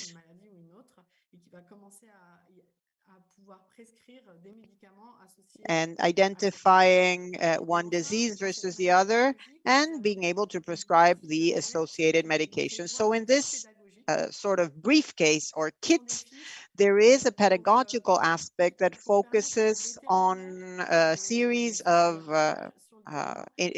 audiovisual information or visual information, which allows a person who is on site to provide trainings by providing different tools to moderate the meetings, the workshops, etc. So these pedagogical kits can be downloaded from the website, and I will provide the link at the end of my presentation. So Erica and Monica also asked me to discuss these points. So I will show you about these training engineering. Of course, this could involve a whole master's program, but the idea is to focus on key ideas for when you are on site and you have to create a simple training. What are the simple tools to take into account? I, of course, remain at your disposal for more information, or if you have any questions that you want to start writing on the chat.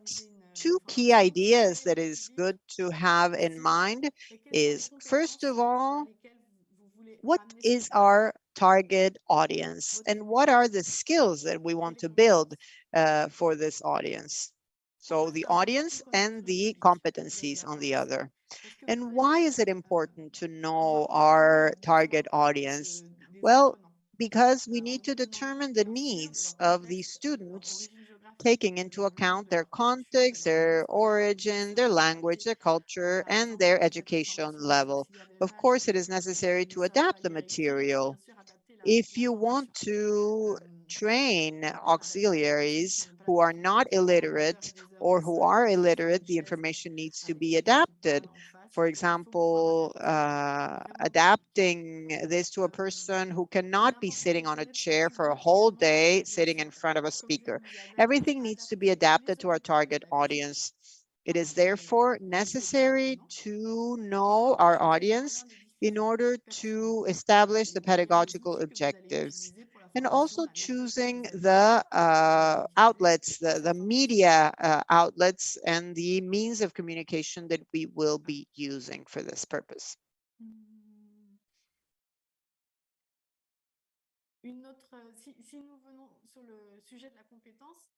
And if we focus on competencies or skills, what do we talk about? When we talk about the engineering of training, it is important to know what each term means, because these can easily be confused, right? We can mistake action, competency, mission, role, vision. So it is worthwhile revisiting this concept of competency or skill in order to build the concept of training. So a competency, a skill, is to be able to, yes, being capable of organizing, for example. An example is this action verb. Yes, so we have to specify what type of action we're talking about. Being able to manage the sampling process, for example, or sample taking.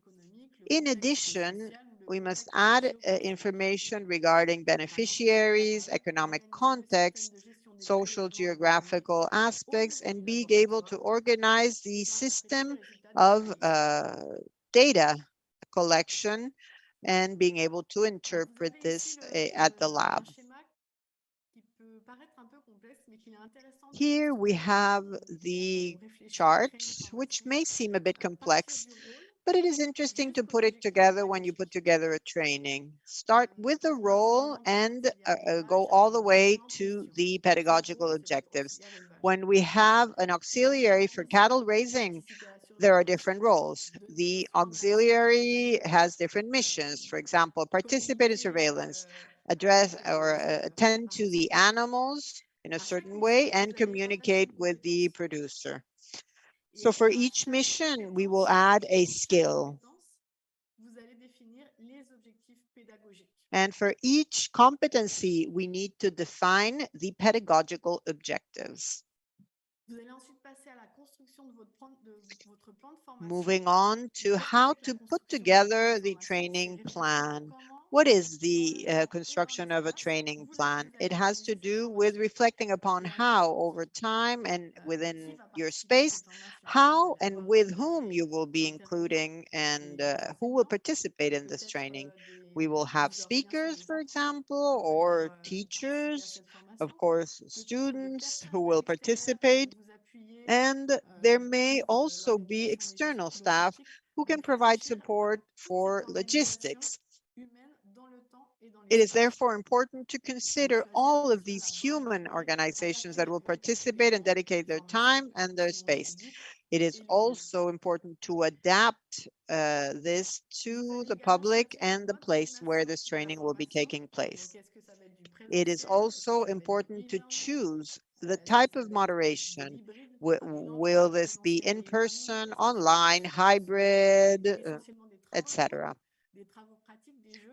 Also thinking about whether this is group work, practical work, games, and who will be moderating also. This all things to consider, because what the dynamics will be. Will it be a long training? If it's a long training, you can think about a virtual or in-person training. When people want to take the masters and when they're trained well enough to listen to 7 hours, we can do that. But we have to consider whether they are ready to spend 7 hours listening to a speaker. Some people are used to receiving information in this way. However, if you are in person with people who are not used to sitting on a chair listening to a speaker, in that case, it is necessary to adapt the modality. we can maybe use a more playful approach, and also whether there will be an evaluation through questionnaires, through practical work. There are really many different modalities of evaluation. You have 3 minutes. And the situation and the this is the last slide. So these are the links to the different sites of Prisme. At the website of Prisme, you will find the pedagogical briefcase, also the e-learning platform, and also the training for our audiovisual set. And our partner, CIRAD and AgroSoup, BetAgroSoup, who participates in this initiative as well. And there is my contact information. Thank you very much, Elise. Very interesting. I think we've had a very integrated approach on the education, the zoosanitary education, particularly for the general aspects that need to be considered for zoosanitary education, including how this has been approached from the public sector and now the private sector as well, and all the tools that are offered by an institution such as Elise's institution, where there is a great deal of tools that are at the service of not just addressing emergencies in zoosanitary, but also One Health approach. So I think it is very important to have seen this integrated approach and all of the components that we need to consider when it comes to applying all of these tools that focus on education. So thank you very much to all the panelists. Really amazing presentations. We do have some questions on the chat, and this before we move on to the section of questions and answers. Here we have Leon Waldo from Mexico, Archimedes Colindres from IPSA, Nicaragua, Saúl Alcázar from Hidalgo, Mexico, and from the Brazilian Association, Francisco Matias Ibáñez, Morelos in Mexico, Manuel Antonio Pérez Ayan from Macuspana, Tabasco in Mexico, from La Paz, Bolivia, Sergio Lisandro Mendez from Medinex, and he coordinates MAGA in Guatemala. So we have a lot of participation, and we invite you to continue disseminating the webinars and trainings. And this is an interagency effort, all agencies that are under the scope of GFTATS and with the coordination of ICA. So let me move on to the questions. And let me begin. Let's go in order with the presentation. The first question was for Dr. Ballesteros, and the first question is the following. You were part of the work conducted in the Andean region to prevent foot and mouth disease. What do you consider were the success factors of that process?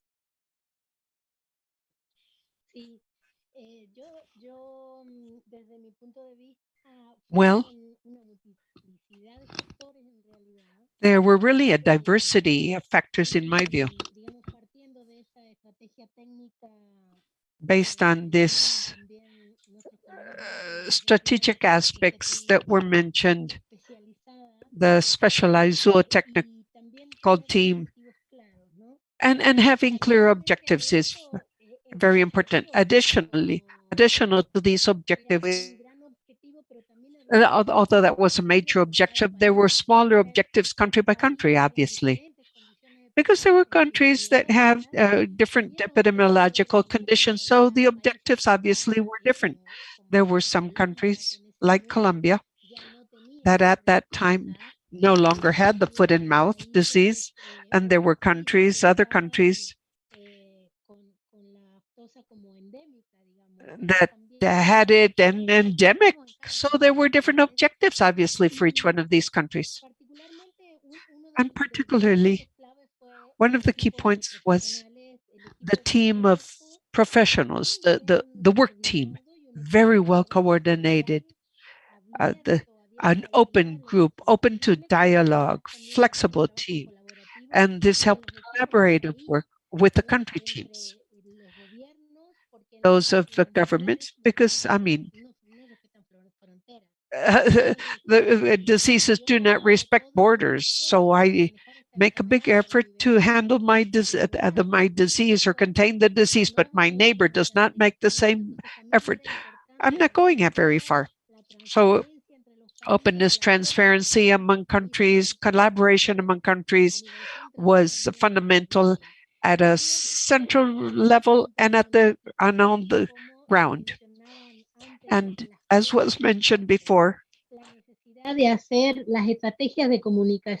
was a need to develop communication strategies with different objectives, but all articulated, because it is not just sanitary or zoosanitary education, but we always had to talk about risk assessment and the lobbying effort and all of that. So this was basically like take the same reality, but sort of segregate it in the different areas. We lost her, excuse me. Ceci, we lost you.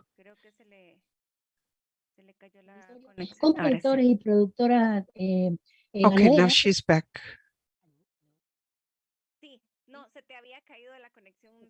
No, your connection froze, but now you're back. Excuse me. Oh, I will disconnect the video. So we have to examine all the different angles and strategies and technical strategies and examine the reality together. Those multiple factors are the ones that have made or led to good results in this. And also very important is to work on capacity building in different groups, the different actors, academia, the technical experts, politicians, farmers, each one with their message and key message and depending on their depth of knowledge. So all of this resulted or ended up in good results. So there was really not one specific reason, it was a whole combination. Thank you. Well, I believe you have been very clear, Ceci. Thank you very much for your valuable contribution. And the next question is also for you. There are more questions for you. The next one reads as follows. How can we measure the impact of actions implemented in zoosanitary education? And the other one is, what do you recommend to those that are just starting this type of program? Well, as to measuring impacts, well, the term impact for me sounds somewhat strange because impact is like a blow on something. So I would call them results instead. How do I measure changes in behavior that we want to achieve? And for that, what we use always is how to have this first assessment, a before, and monitoring and follow-up, but monitor results in the medium and short term, short and medium term.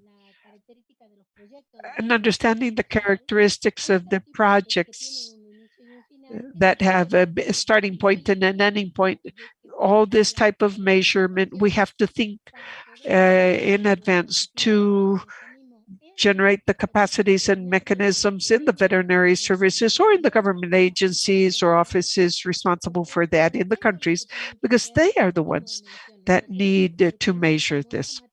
So have this sort of template before and then a template after and this should be an ongoing assessment process. It is not just one point in time, but this should be done over time, short, medium, and long term. Obviously, we have concrete things, the reality, but at the same time, the sanitary actions have to be sustained over time, as our colleague from Colombia was saying. This is not just one time. It has to be continuous in order to modify attitudes and the attitude and the interest to work in animal health. And this is something that should prevail over time. Sometimes we are in good times, we relax a bit too much, and then surprise. The second question was the recommendations for beginners. Well, where our starting point is number one. Where is our starting point, our position?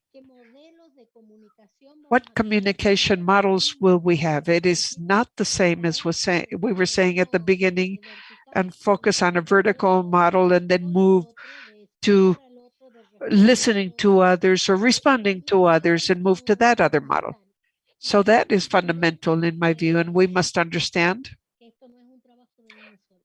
that this is not done by one single person. This is joint effort. It must be articulated. We must speak out, have the flexibility to listen, to build together with others.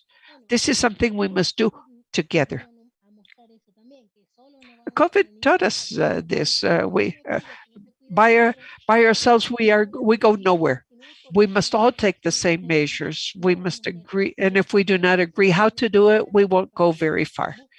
That is the starting point. We have to look for the most appropriate allies, and we must listen to the farmers, those that have the animals, because they have that know-how.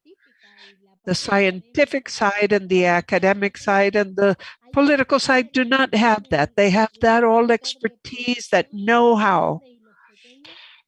Small or large farmers, and we have to integrate that in our strategies from structured scientists, and it is important to listen to them.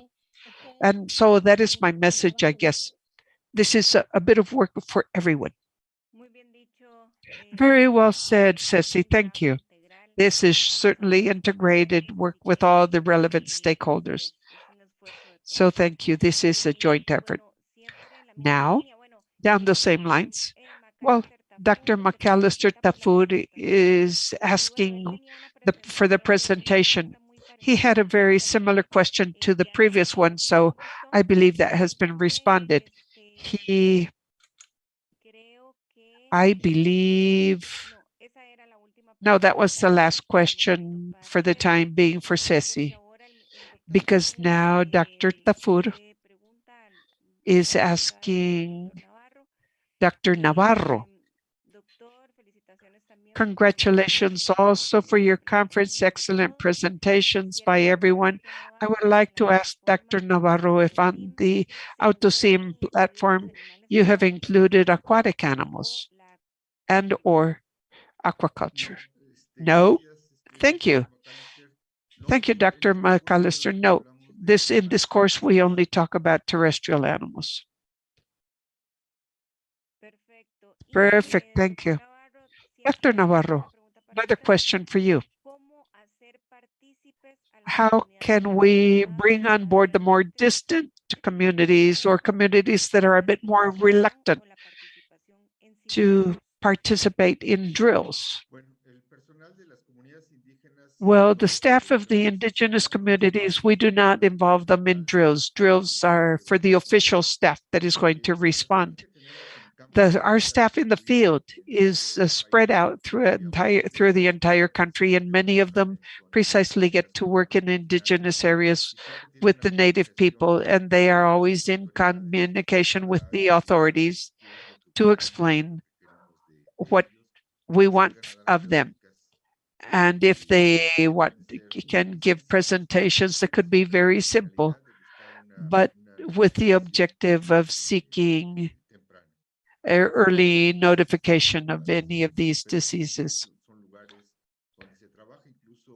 But when we work in Senacica, the liaison link that deals with all the mass media, they are in continuous communication even with the different native indigenous languages. There are radio platforms to speak to these, to communicate with these people, inviting them to participate.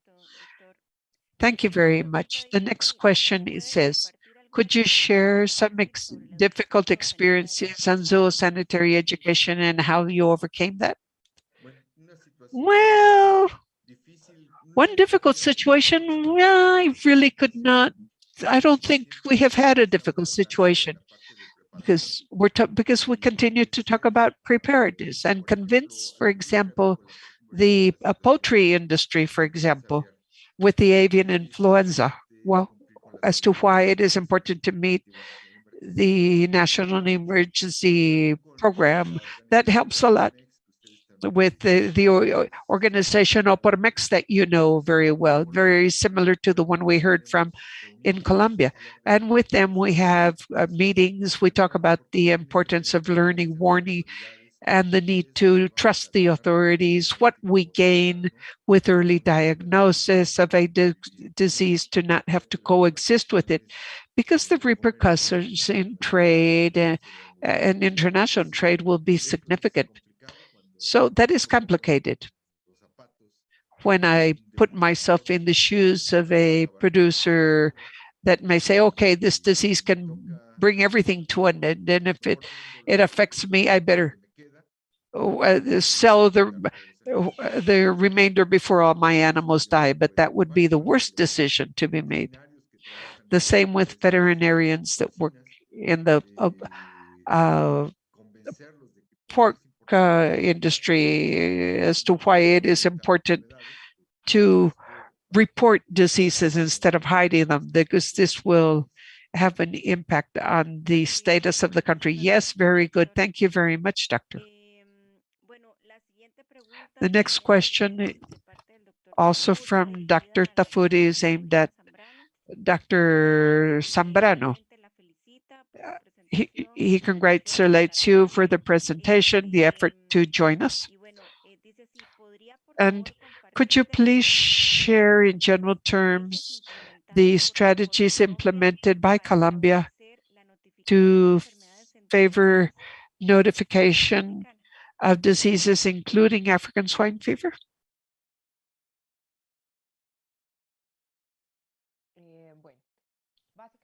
Well, you well know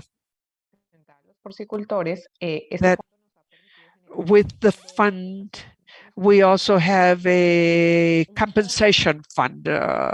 Basically, we call it an emergency response fund. We have two funds.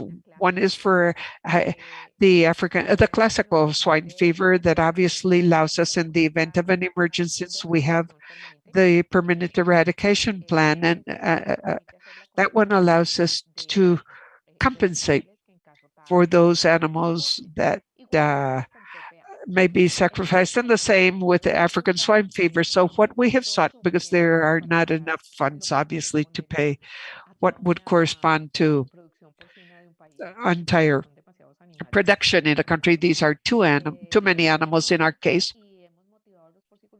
So what we have said and encouraged farmers is that the first farm that notifies and that ICA says it is a positive case, we compensate them, avoiding for them to end up slaughter the animals but hide the information.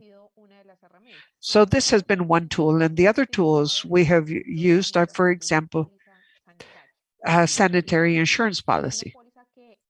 This is a policy that covers animal diseases, and we have ensured that it covers African swine fever. This is one of the first policies in Latin America in this sense, in fact, that covers this risk. So a sanitary policy will not cover all animals, but at least it will compensate them in the case of the larger breeds that are headed to slaughter. It gives them a percentage, and we have an average of how much an animal is marketed for in the country. And with that average value, they would receive a compensation in the case of females, depending on their age, their productive age, to replace the stock. So these are strategies to motivate the producers.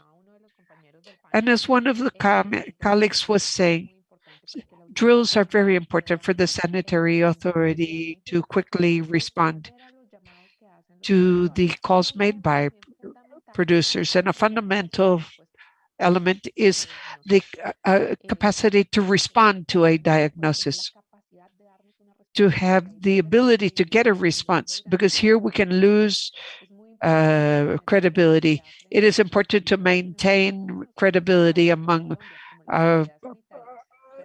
pork farmers, because if we lose credibility, the farmers will do whatever they can, and they won't call anybody, period. Thank you very much. Always with you, Dr. Zambrano. There is another question here. It says, in your organization, have you had any experience communicating with indigenous communities in a different language aside from Spanish? And if so, what recommendations would you give to those that want to start a program of this nature? Well, unfortunately, we do not have experience working with the indigenous communities yet. Indigenous communities in Colombia are not part of the territories that we work in. Some time ago, did work with raizales in the area and the island of San Andres, but it was basically the same training, and they speak Spanish there. But this technology transferred to native communities and native languages, we have no experience. However, it is important to consider that with some communities that are a bit more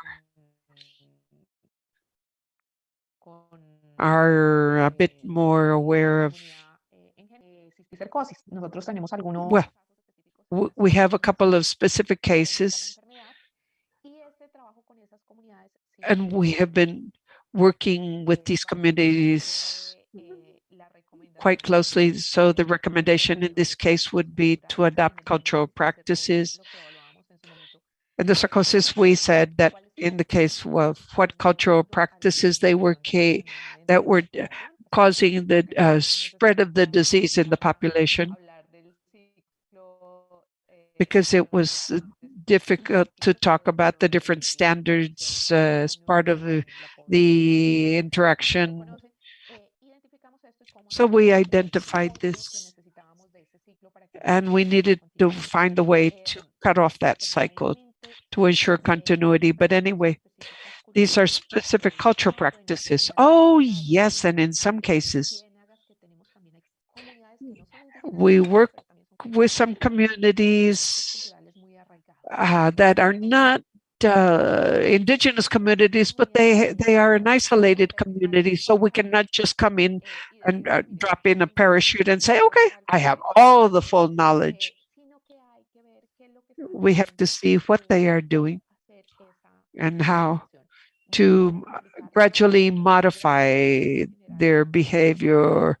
A very general traits, what we were talking about, to first identify the interlocutors and then the most appropriate channel of communication for training purposes, or if we have to develop written information. It really depends on the level with which you may be interacting. Thank you, Dr. Zambrano. Yes, I was going to offer you the floor. Exactly. Yes, what Corina has said is very interesting, and I would like to add a bit based on our experience.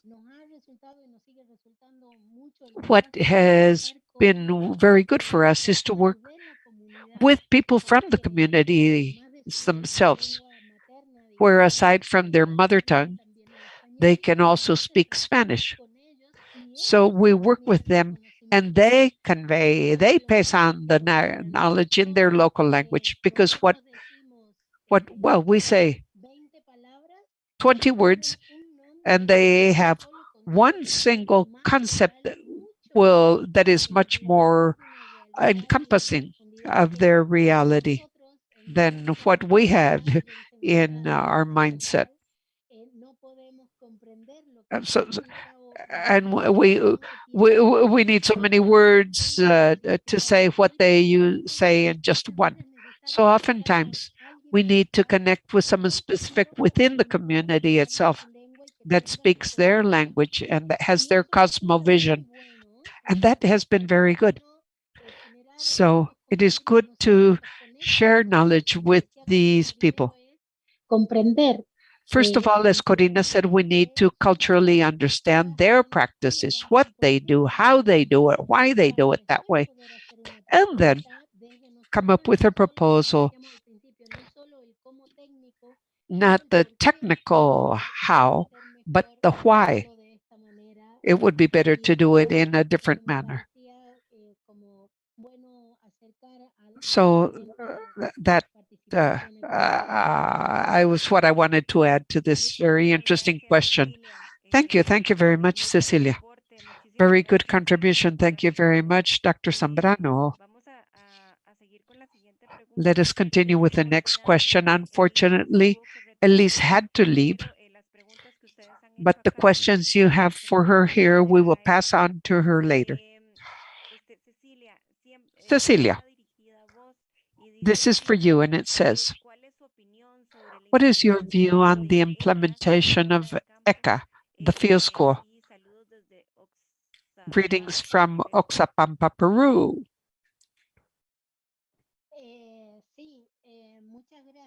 Well, thank you.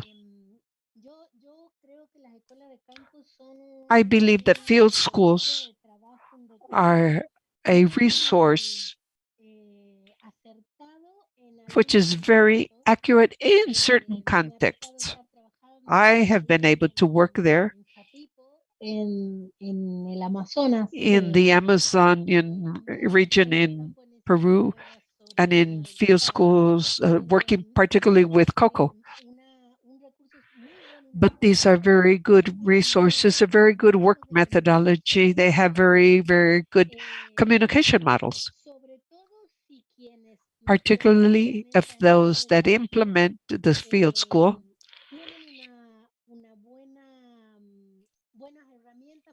have good tools to communicate to the people on the ground. I have had the honor of participating in two. One which was very, very successful, very good.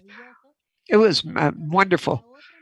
But then the other one, I have participated where it was a field school, where the technical experts were very good technicians. They knew by heart all the technical aspects, the technical content. But at the time of working in the community, this was a native community, an indigenous community.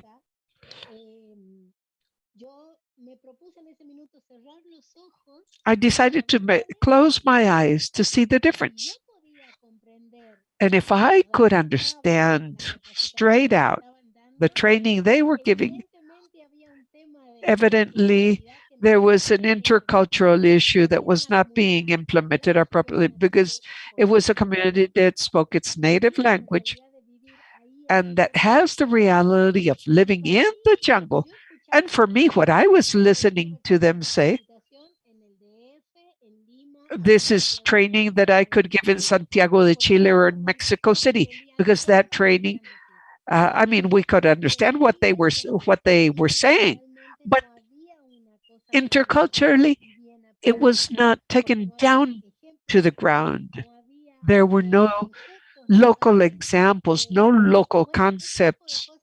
So that is the type of thing that show you that there was no intercultural nature at all at that event. So when we see this such a powerful tool as a field school were being poorly used, and it was basically a waste.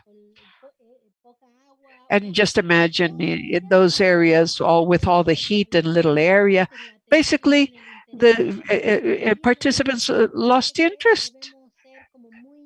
So we need to be very, very, we should clearly think and clearly plan what we want to do, who we are targeting, what outcomes do we want to achieve. So in this sense, I believe that field schools are a wonderful tool and work methodology, but I mean, I could have the most sophisticated tool, but I could kill someone if I do not use it right. So if we have, we must adjust this to the target audience. So thank you very much. Very well said. Excellent, excellent. Very interesting. Okay, and we come to the last question. Oh, and before Dr. Zambrano leaves, I believe this is a mostly at you as well as Dr. Elise, who has already left. But anyway, Milton Chotong says, very good opening and have a multidisciplinary team as well as permanent certification and continuous training courses. So the question was, what availability is there for these courses?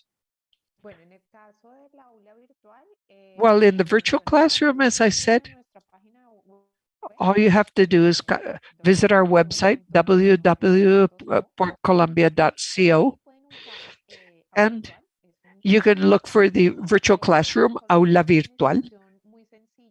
Very simple registration, basic data, so that we can monitor who our users are, and the virtual classroom is open.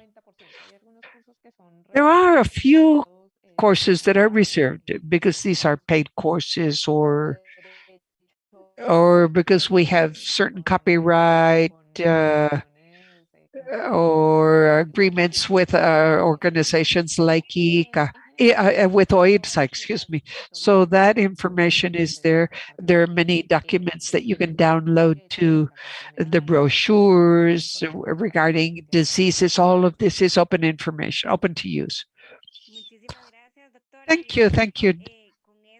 Well, I guess that with this, we finish the question session. I would like to thank you all for the presentations. I thank all the experts for such valuable information, all the preparation, education. Not only, as Cecilia said, it is not just about developing instruments or tools, but we need to know how to apply them. So thank you all very much for your valuable presentations and information, and for bringing and sharing with us your expertise. Corina, thank you for your sacrifice of being awake still at wee hours of the morning for you. So thank you all very much, all the participants, for having been here with us. I invite you to disseminate all this initiative that we bring to you monthly. We try to ensure that everyone is prepared in times of peace, so that you can address any cross-border disease if it appears. The next webinar will be June 6th. These will be standardized operating manuals. So as of now, we invite you to disseminate this information. Thank you all very much. All the interagency team, Katia. I would like to thank Rocio and all the agencies, FAO, OIE, USDA, OIRSA, CAFSA, CBP, Lacan, and on this occasion, Caravet with CIRAD that collaborated, COPEX, CAFSA, all the different organizations that have that continue to bring all these subjects to you and all the internal team at ICA, all the people that are here, the interpreters, the ICT people, all the people that have been helping us behind the scenes. So thank you all very much. Have a wonderful week, and we will see you next time. Bye bye.